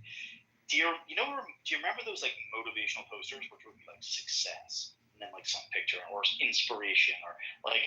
Do you ever know what I'm talking about? They were called. Yeah, I remember them. I remember. I found it a couple of years ago. Not the framed pictures. Yeah, no, I think I did tell you about these. But basically, like we were meant to, like we had a house in Phoenix, Scottsdale, and basically nearly moved there. My stepdad's business was very kind of US centric, put it that way, and he was always traveling a lot there. So he came home one time with like a set of these, and I cannot find the frame pictures are gone somewhere. But I found these notebooks from which are the same thing basically.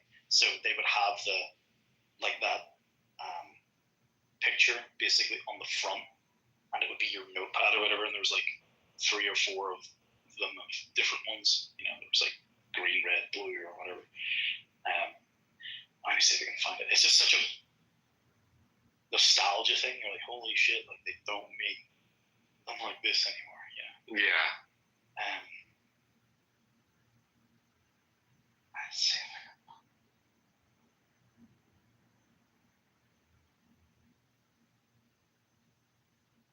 It's stuff like this where it's. I have to remember who was the last person I sent it to, which is the easiest way to find stuff.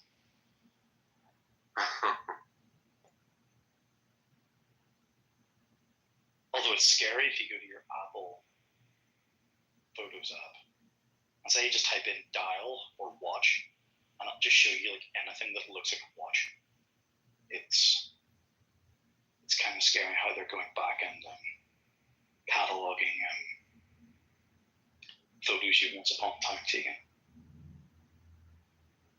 Because it's not for our benefit, it's for the fucking government to be like, oh, look at all these keywords he's willing to.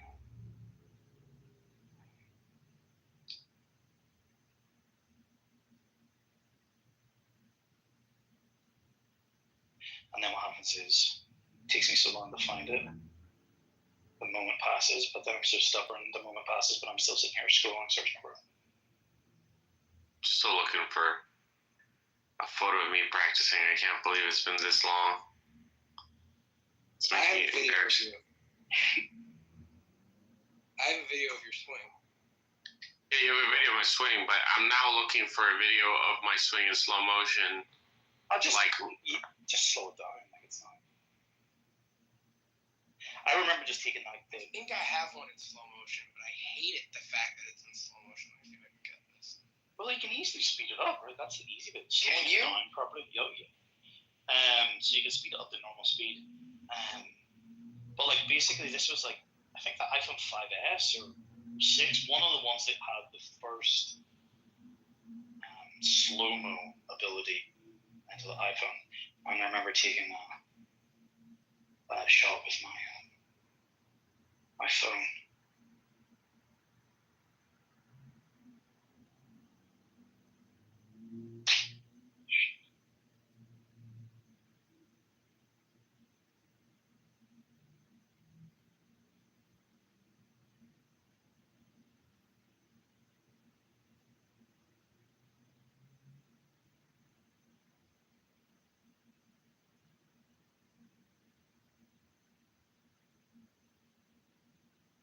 No, you didn't see it yet? I want you to critique my swing. Oh. Let me see.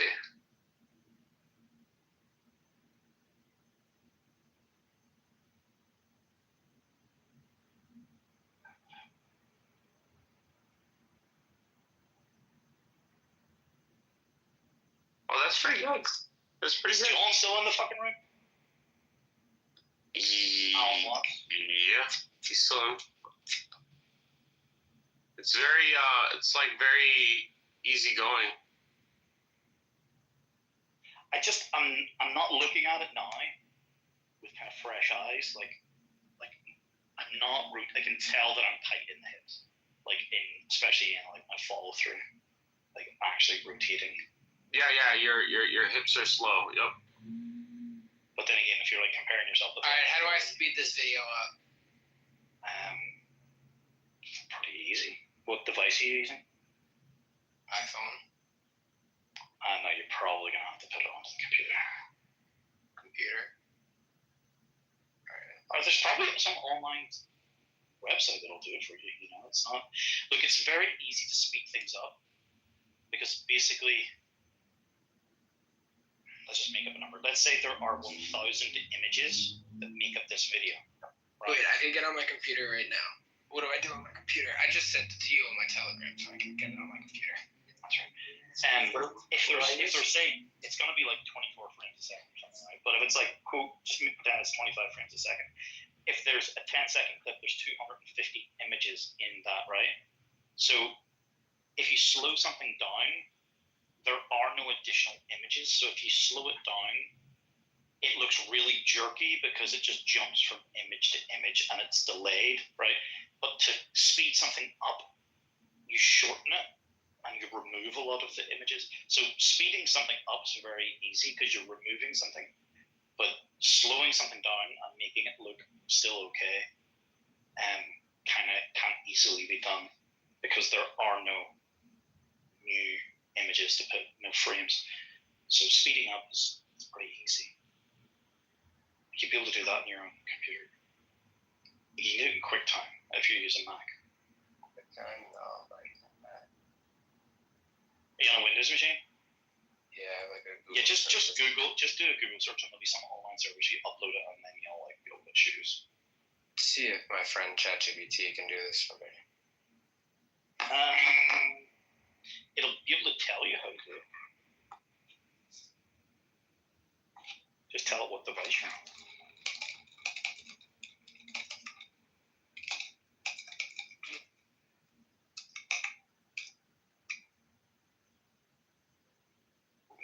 This thing is a goat.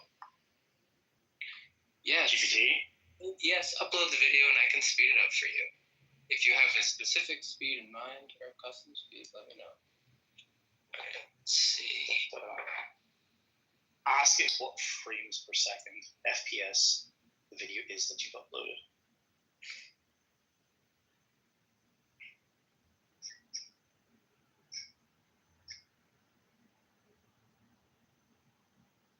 Here, is it on your phone? Yeah, send it to you on Telegram. I know that here's. You should just be able to like slow it down on your phone in the actual raw file, in your Photos app. It's stuck at like 4% or something. It's not showing.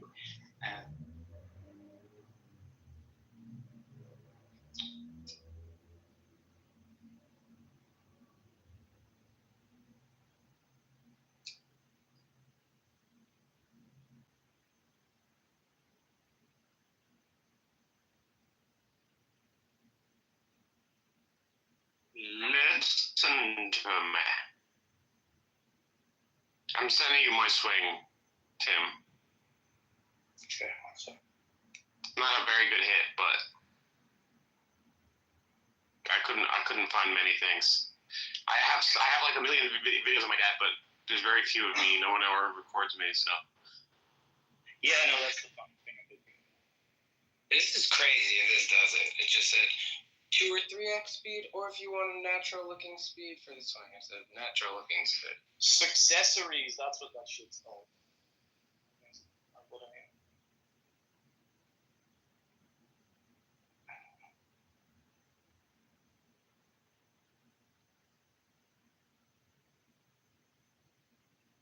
Do you ever remember that? Like, what a vibe that stuff is?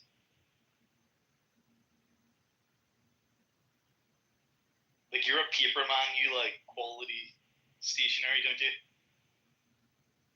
I do love. Take a look at that. How wild is that? For a time warp. You sent me something? Yeah, take a look at that.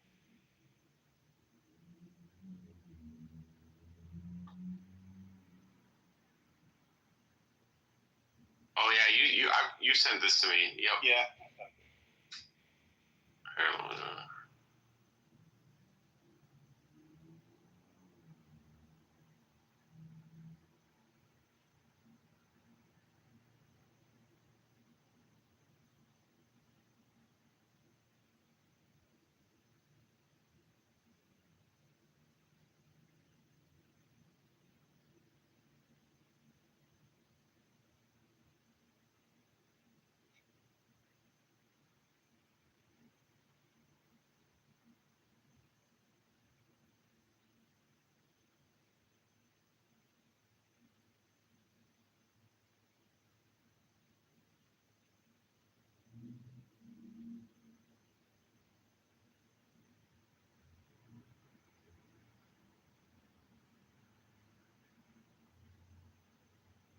Yeah, Lou needs to send that clip. Or he needs to see that clip. Mm-hmm. Whoa!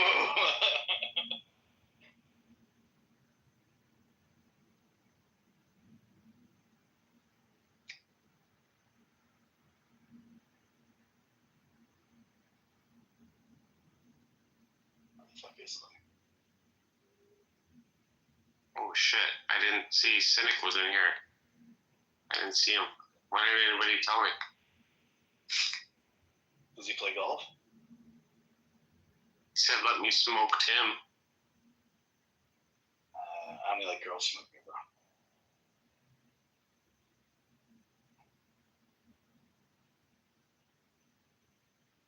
Bro, how big is this file? It's still not done with it? Okay, here we go. I just canceled it. Who's trying to?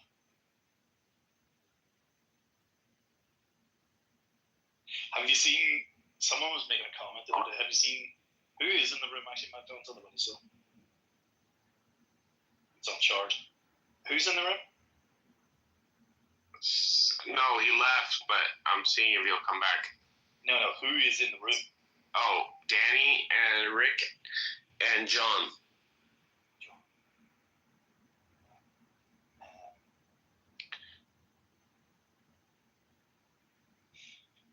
Ask ChatGPT, Rick, the easiest thing for you might to be able to do is, you see when you edit the slow-mo video, there's like 2 additional little bars you can see where it slows it down.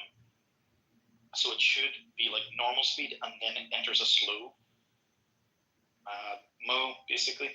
And you can adjust the bars to basically remove the slow-mo. To remove the slow-mo? Yeah. Because all it's doing is slowing it down. It can just play it at the 120 frames a second or whatever it's recorded at.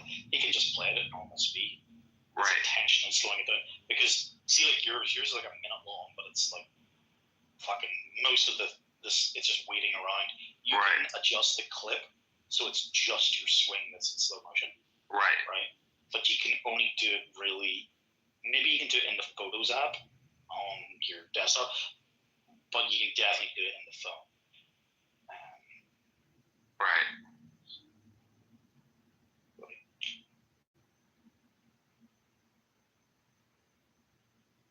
There you go, Rick. There's my swing.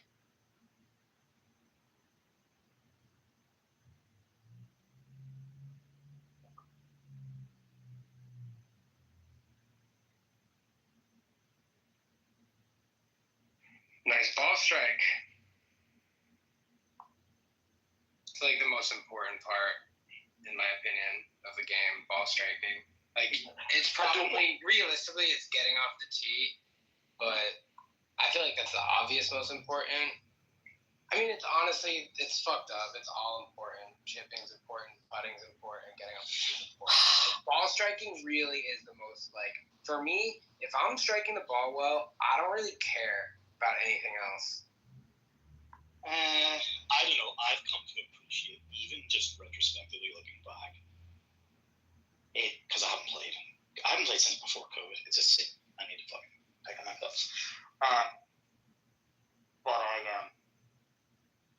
to me, if I really need to focus on my putting, because it would sicken me getting onto the green. I can get on the green at 2 in some par 5s. Like I have that in me. And then to like fucking you know, like the 3-putt after getting on the it's just like I've done that. It's like 3-putt. It's so yeah, but it's you know whose favorite part of his golf game is a 3-wood on a par 5 going for it in 2. Bryson? No, Rico's brother. Oh right, really? I love the 3-wood. I love the 3-wood of the rough because it's kind of, if it's a good course, the rough kind of is like, it's almost like it's a tee, right? It's like, it should be like, I don't know what the cut of the grass is, or the you know, if it's a fucking Augusta grass, or what was it, St. Augustine or some fucking grass. But it's like a totally different cut, and it's like sprung up, right? So like you can really easily get under it, as if it, so I don't know, I love my 3-wood. Yeah, we gotta get Rico's bro on the app or something. He's a pretty good golfer, but can't put it together for 4 rounds. He always makes mistakes. It's mental. I don't know because I don't watch, but like he was outright first place in the lead on after the first round last week. He played flawless, and then he kind of just like wasn't able to even closely maintain where he was at. So, you know, he's a really good golfer, but he's got to figure out how to limit mistakes. Yeah, that's mental. It's a real thing. Like once something starts getting into your head, you know, then it's like it just cascades, right? And it's like one error, and then you're like, "Fuck, that was stupid," and then it's like you're actually making the next error more likely, and you start stacking those on top of them. It's very hard to get back to zero, get back to, you know, where you were at the beginning of the round or wherever. And then, although it is amazing where you can have like a couple of shitty holes and just play flawlessly, and that there's like just a sense of momentum. You know, I get a sense of like it's getting away from me, and then I pull it back, or like, you know, there's just a sense of like momentum when I'm playing that, and if I start playing badly, then it's like I completely lose it and it's gone. It's like I know the round's fucked. It's very hard to recover.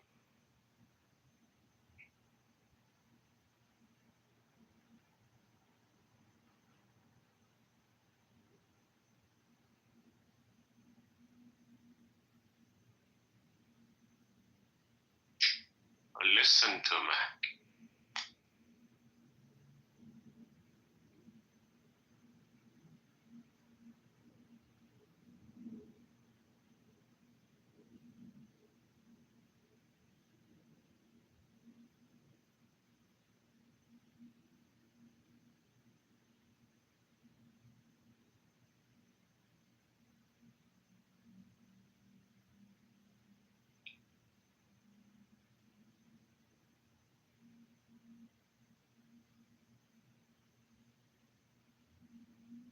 Who's in the room now then?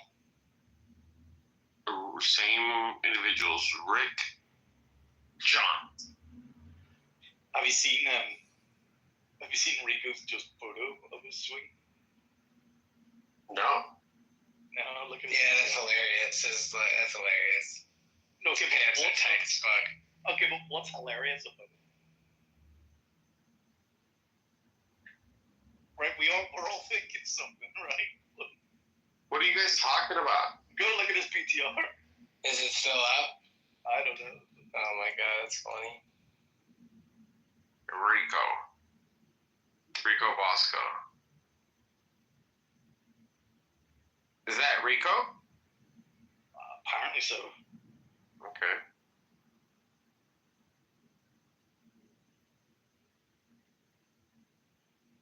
No, am I the only one that's got a thought on it? You mean like that tilted foot?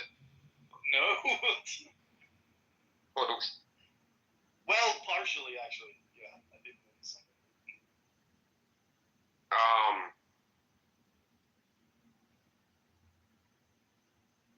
Is it the fact? Let's see.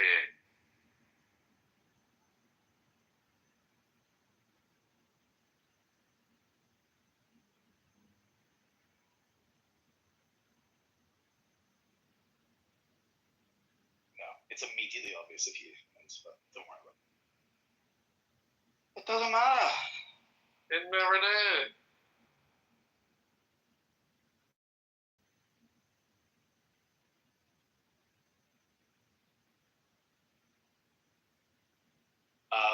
What library's that? You like that? Well, I find the Windows machine incredibly offensive. That's libraries for you. Library of the United States. Yeah. Well, no, that's libraries. We had two different computer labs or whatever in school.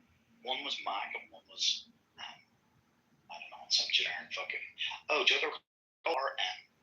And you only ever saw them in schools. But Windows machines, RM. Computers. The hell? Desktop computers for schools. That's a different logo now.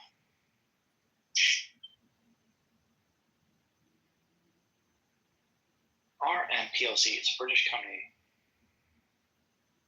specializing in telescopes to educational organizations. Oh, it's the same company.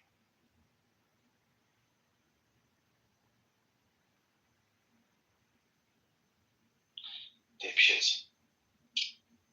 In your school, did you all have your own unique username to log into? You could log into any computer in the school. Yeah, but I mean that was a long time ago, bro. Oh yeah. But they were fucking dipshits, right? You know why? Because there's obviously they've set up a network, so you can log in. It's just a client. You just a remote client you can log into anywhere. But every machine locally still had an account called administrator, and there's no password set. You just hit enter. So I used to just log in as administrator, and the administrator didn't have the filtered web browser, then whatever Internet Explorer, what the fuck it was, and you could just do whatever you want. I thought, so that was fun. Jesus. I fucking hate Windows machines though. I bought a black MacBook, an actual MacBook, not a MacBook Pro, a MacBook. Yeah, I've never used a Windows machine since. So a long time now.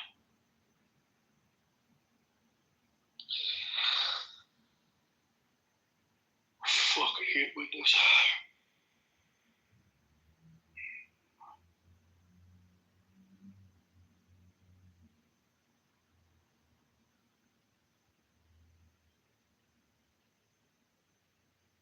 Is that the course that you have the office view of? No. Actually, that's a different course. But I posted that photo just to show you. Notice that the back is contoured.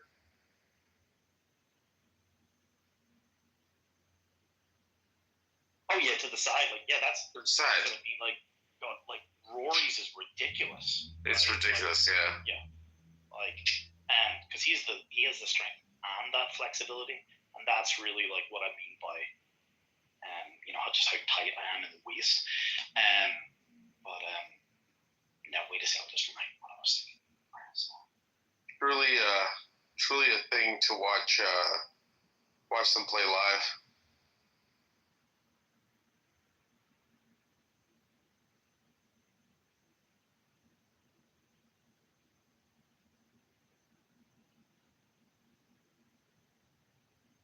Here is a word. I don't even know how to spell it.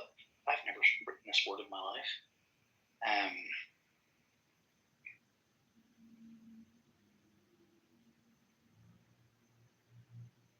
Let's see if there you go. Amazing. Really amazing.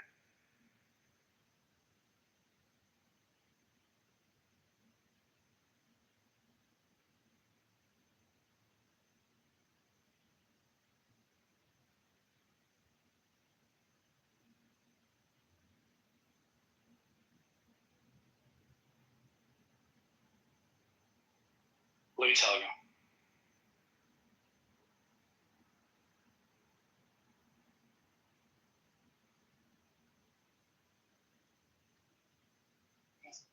I wouldn't have made any comments if it wasn't for that last line.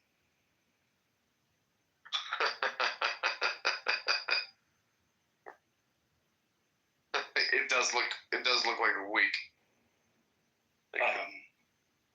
Let's see. I don't know if this is ever a thing. Oh shit. Oh, see, Rick, that's nice. See, Rick leads with his hip. Oh, the swing. Yeah. You totally lead with your hip. I still got to work on that, man.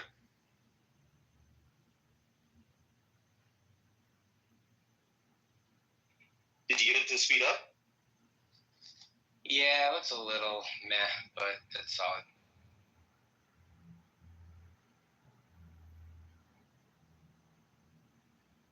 Looks like a well-maintained course. It's pretty good.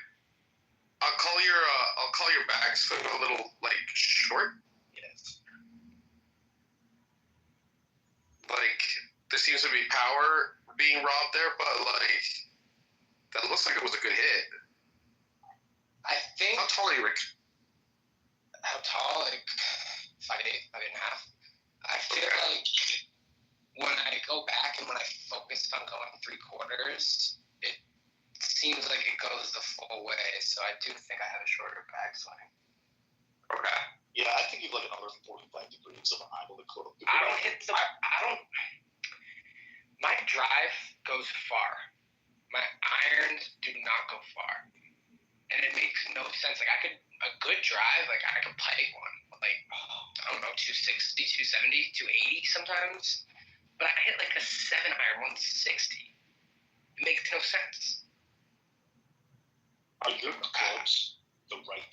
How do you have them So that, no, I don't have fitted clubs, no. I don't know. I suppose for more time than I've not. I've had a fitted, just slightly longer shafts for me. But it made a world of difference. I found. And you know what's really funny? Watching you watch Bryson's channel, do you? Mm-hmm. Watching him, did you see him try to play with these Costco Kirkman clubs? Oh yeah, that was great. Bro, okay, well it's amazing, right? But even, in fact, did you see him try the Tom Brady one where they're or maybe it's on Tom Brady's channel? That's so weird. Tom Brady's not a YouTuber. Anyway. He was great. Yes, and he was a bit preachy. I didn't mind it in general. Although that course was shit. It's meant to be really expensive. I had to look it up. I was I don't know. I didn't like that course they were playing. But it was so funny watching Bryson trying to outdrive Tom Brady, not using his custom club for him, right? Which is a totally different degree or something.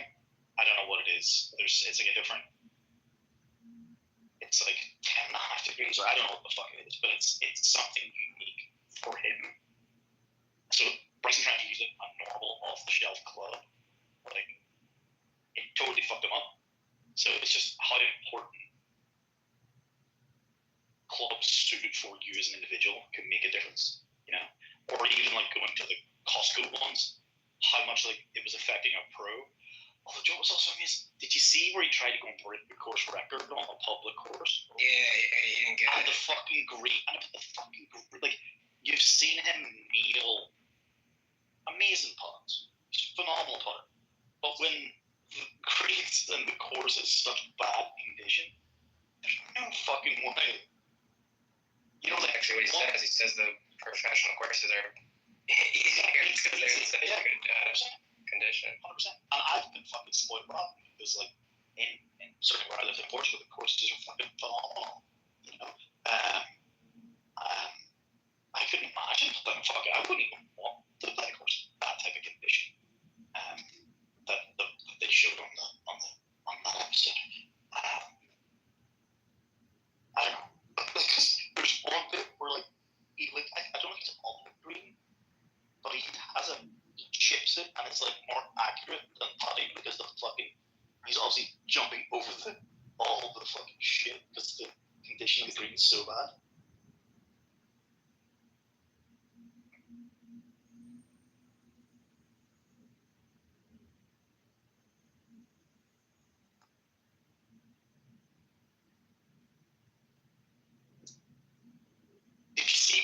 Did you see his hole in one?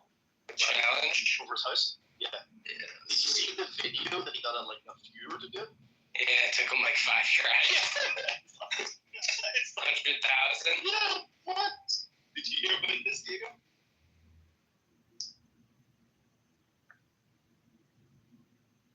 No. You know this Bryson DeChambeau? He did this series where it was like one shot per day, and he was like, it took him like 16 days or something to like get a hole in one by hitting a ball over the top of his house. I saw it.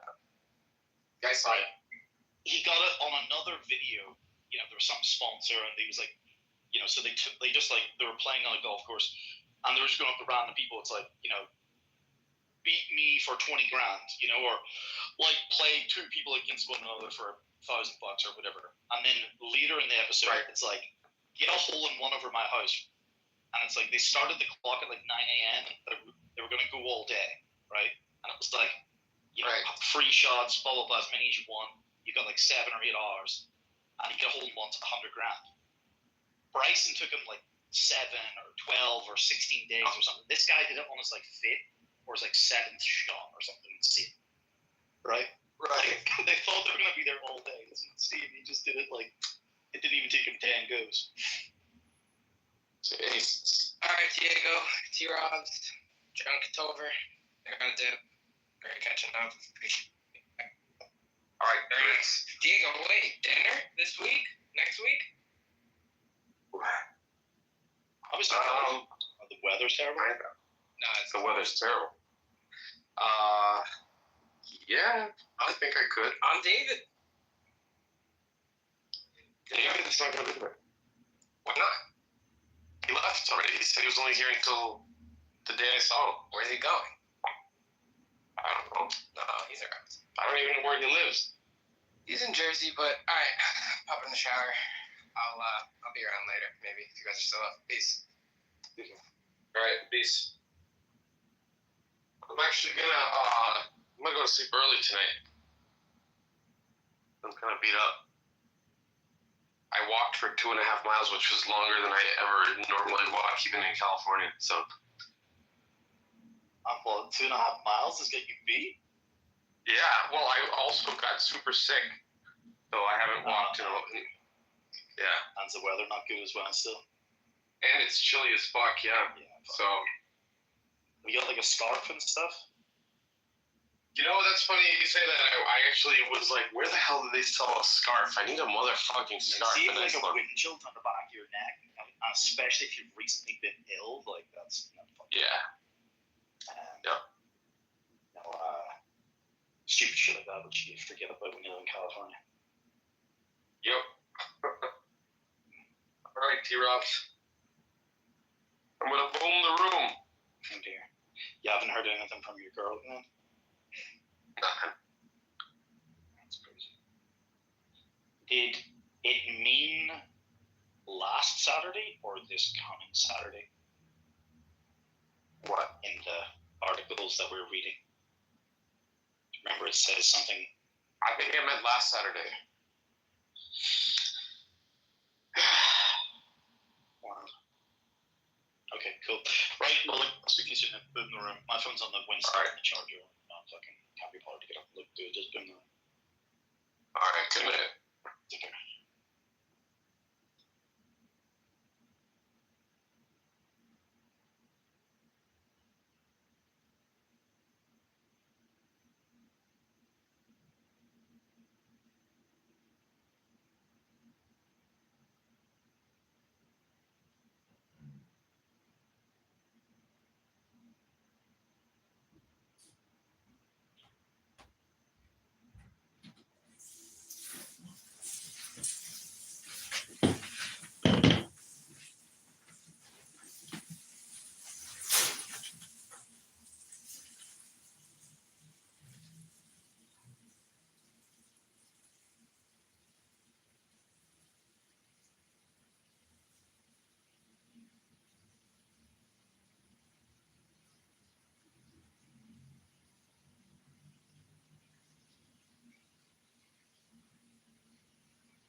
Room, Erez and I, we haven't been dating at this point for so long. Hold on. We got people. I want the distance, close proximity.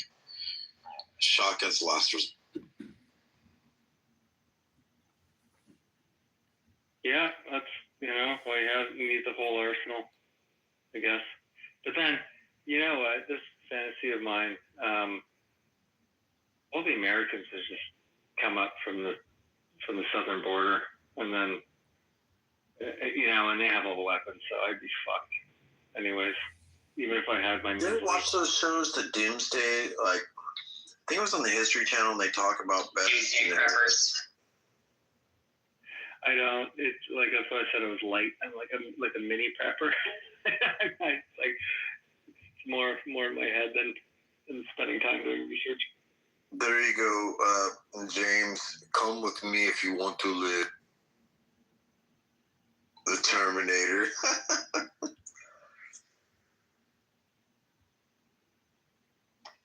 I don't let fear get to my mind when it comes to that.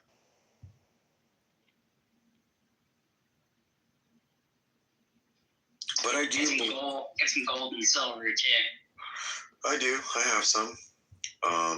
We have a dry storage, canned goods. We have a big vat of beans, rice.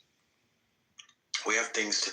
We rotate all of our stuff. It just doesn't sit there. It gets rotated into our diets. Yeah, man, that's what I do too. And I always have like an extra sack, Costco fucking sack of things. Just I'll rotate it in. That's the way to do it, man. That's like the pragmatic way, right? that and I hunt. I go hunting twice a year. Like my buddy in the Santa Cruz Mountains, he goes boar hunting and he posts all kinds of stuff on IG about how to slaughter a pig and everything, or deer, hunting pheasants.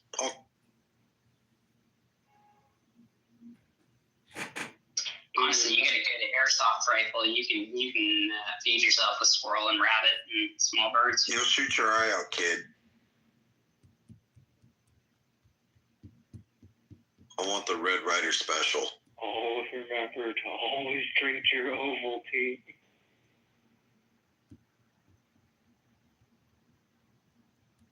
I crack up because I play airsoft with my neighbor, and these kids that play, they're running like they're playing Call of Duty.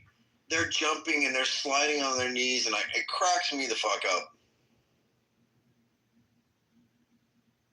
What do you mean? What are they doing? Like they jump over obstacles. They slide on their knees. They do dives.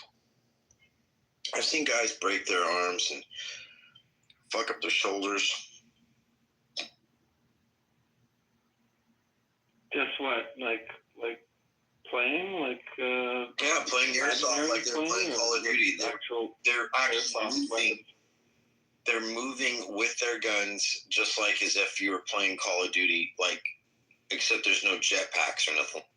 But they're shooting like projectiles at each other? Oh yeah, airsoft. It's like it's a BB gun.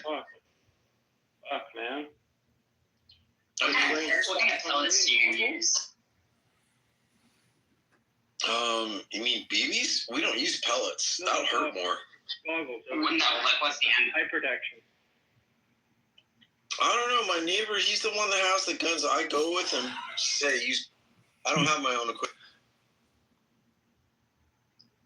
Or what are the pellets made? What are the projectiles made of? They're hard aluminum BBs. They fucking hurt. Yeah. And they shoot so fast. It's like you have like guns that look like M4s, and it's just like they're not full auto, they're semi-auto, so it's just as fast as you can pull that trigger. Get a bump stock on an airsoft, right? Basically, yeah. I don't like paintball. Paintball's more painful. Paintball, you get more bruises and shit.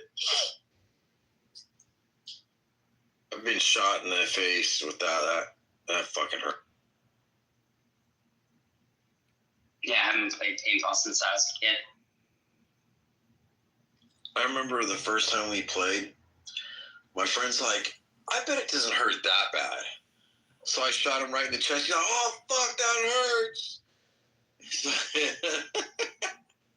And then he shot me, and I had like welts all over my arm. My mom's like, what the fuck happened to you? Let's play with paintball. That's it. I'm taking your gun away and selling it. All stupid shit kids do.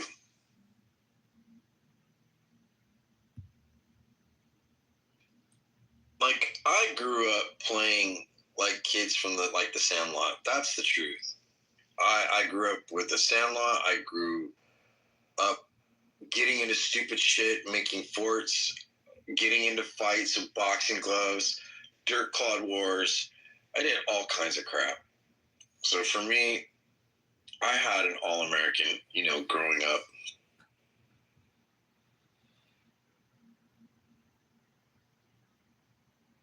Up in the third eye talking about stuff. Up in your third eye.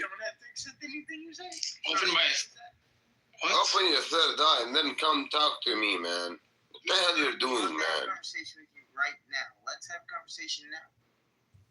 Oh, he wouldn't do that. Yeah, I want to say, so I ain't gonna lie. You like some of the most racist. That was racist. Never mind. Anyway. Bro, I wanted to hear what she had to say. I wanted to hear what Library had to say. Can Library finish what they had to say? Stupid black feminism. Like, just shut up, bro. Literally, just shut up. It's not hard. It's not hard to just. Hey, Lefty, quit the fucking bullshit, dude. They stuffing those shit in here. nigga love being a goddamn woman, man. That shit's Okay, crazy. so work your life. Like, worry about You your go back to the black feminism Don't thing. do that. Don't do that, Al. We can't. Don't do that. Because I think all I want to do. This is all I can do. This is all I'm willing to do. I think that is the maturity level. And the reason is because if he does any performances just to quote unquote make her happy, but in his heart and in his authenticity. Agreement, and y'all egging these men on. Yo, don't do that, Al. Don't compare Loki to a woman. That But I'm not asking, would you rather be an atheist or a believer of different faith? I'm saying, which one would you prefer to? No shade. Hey, I had Starburst and Rolos. Rolos, yeah. That should have turned him. Oh, what you should have done was just like, whoops, oh my God, one of them fell down my shirt. Jeffrey, which one can get out of my shirt fastest? Let's just, as a game, let's see what happens. You know what? A lot of guys have difficulty like unhooking bras through clothes. Let's have a competition. Okay. Actually,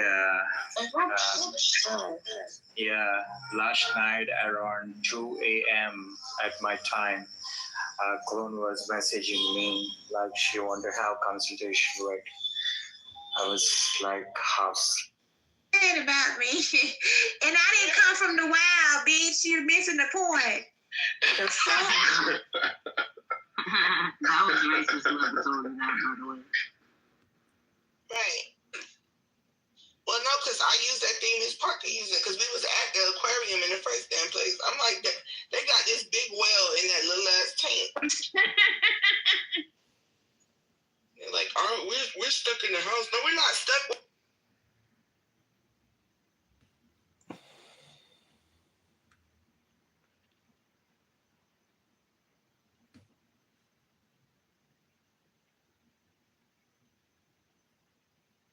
Things that take a while to grow in your body and then cut you down. I try to be doomer free, not growing any teenager.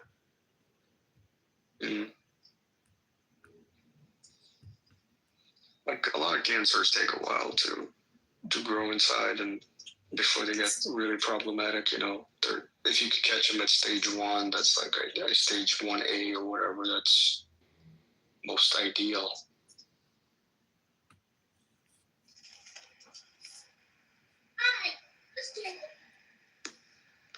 Reader. My phone, my mic was muted, sir. Okay, Matthew chapter 6. Go ahead and start. Yeah. Go ahead. I've done all of the courses, and then Becky, just get Becky, let him loose, Becky. Let him loose, let him loose. So that's Let him loose, T, Becky. I'm just saying. What you got going? What score you need, though? Yeah, 17. If you're not getting it under 17. The higher the score, the higher the chance. Because I took the ACT in high school. Okay, so you took it, but you got to take it. Like I said. The only reason I'm going is because it's like my soul. Okay. A lot of people went to school. Yeah, go ahead. Thank you. Had to get that out. Imagine believing Anna Julia Cooper, an actual black philosopher. Y'all think everybody gets everything from the white people? You wanted to move on from that. Why do you keep cutting her off? This is about my point. This isn't even about this dumb nigga. Like, that's what I'm saying. What's going on with it? Go ahead, DLC.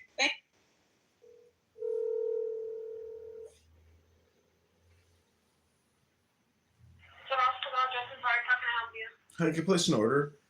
Yeah, can I get a name, please? John, Okay, what can I get for you? can I get the chicken shawarma pita? Okay.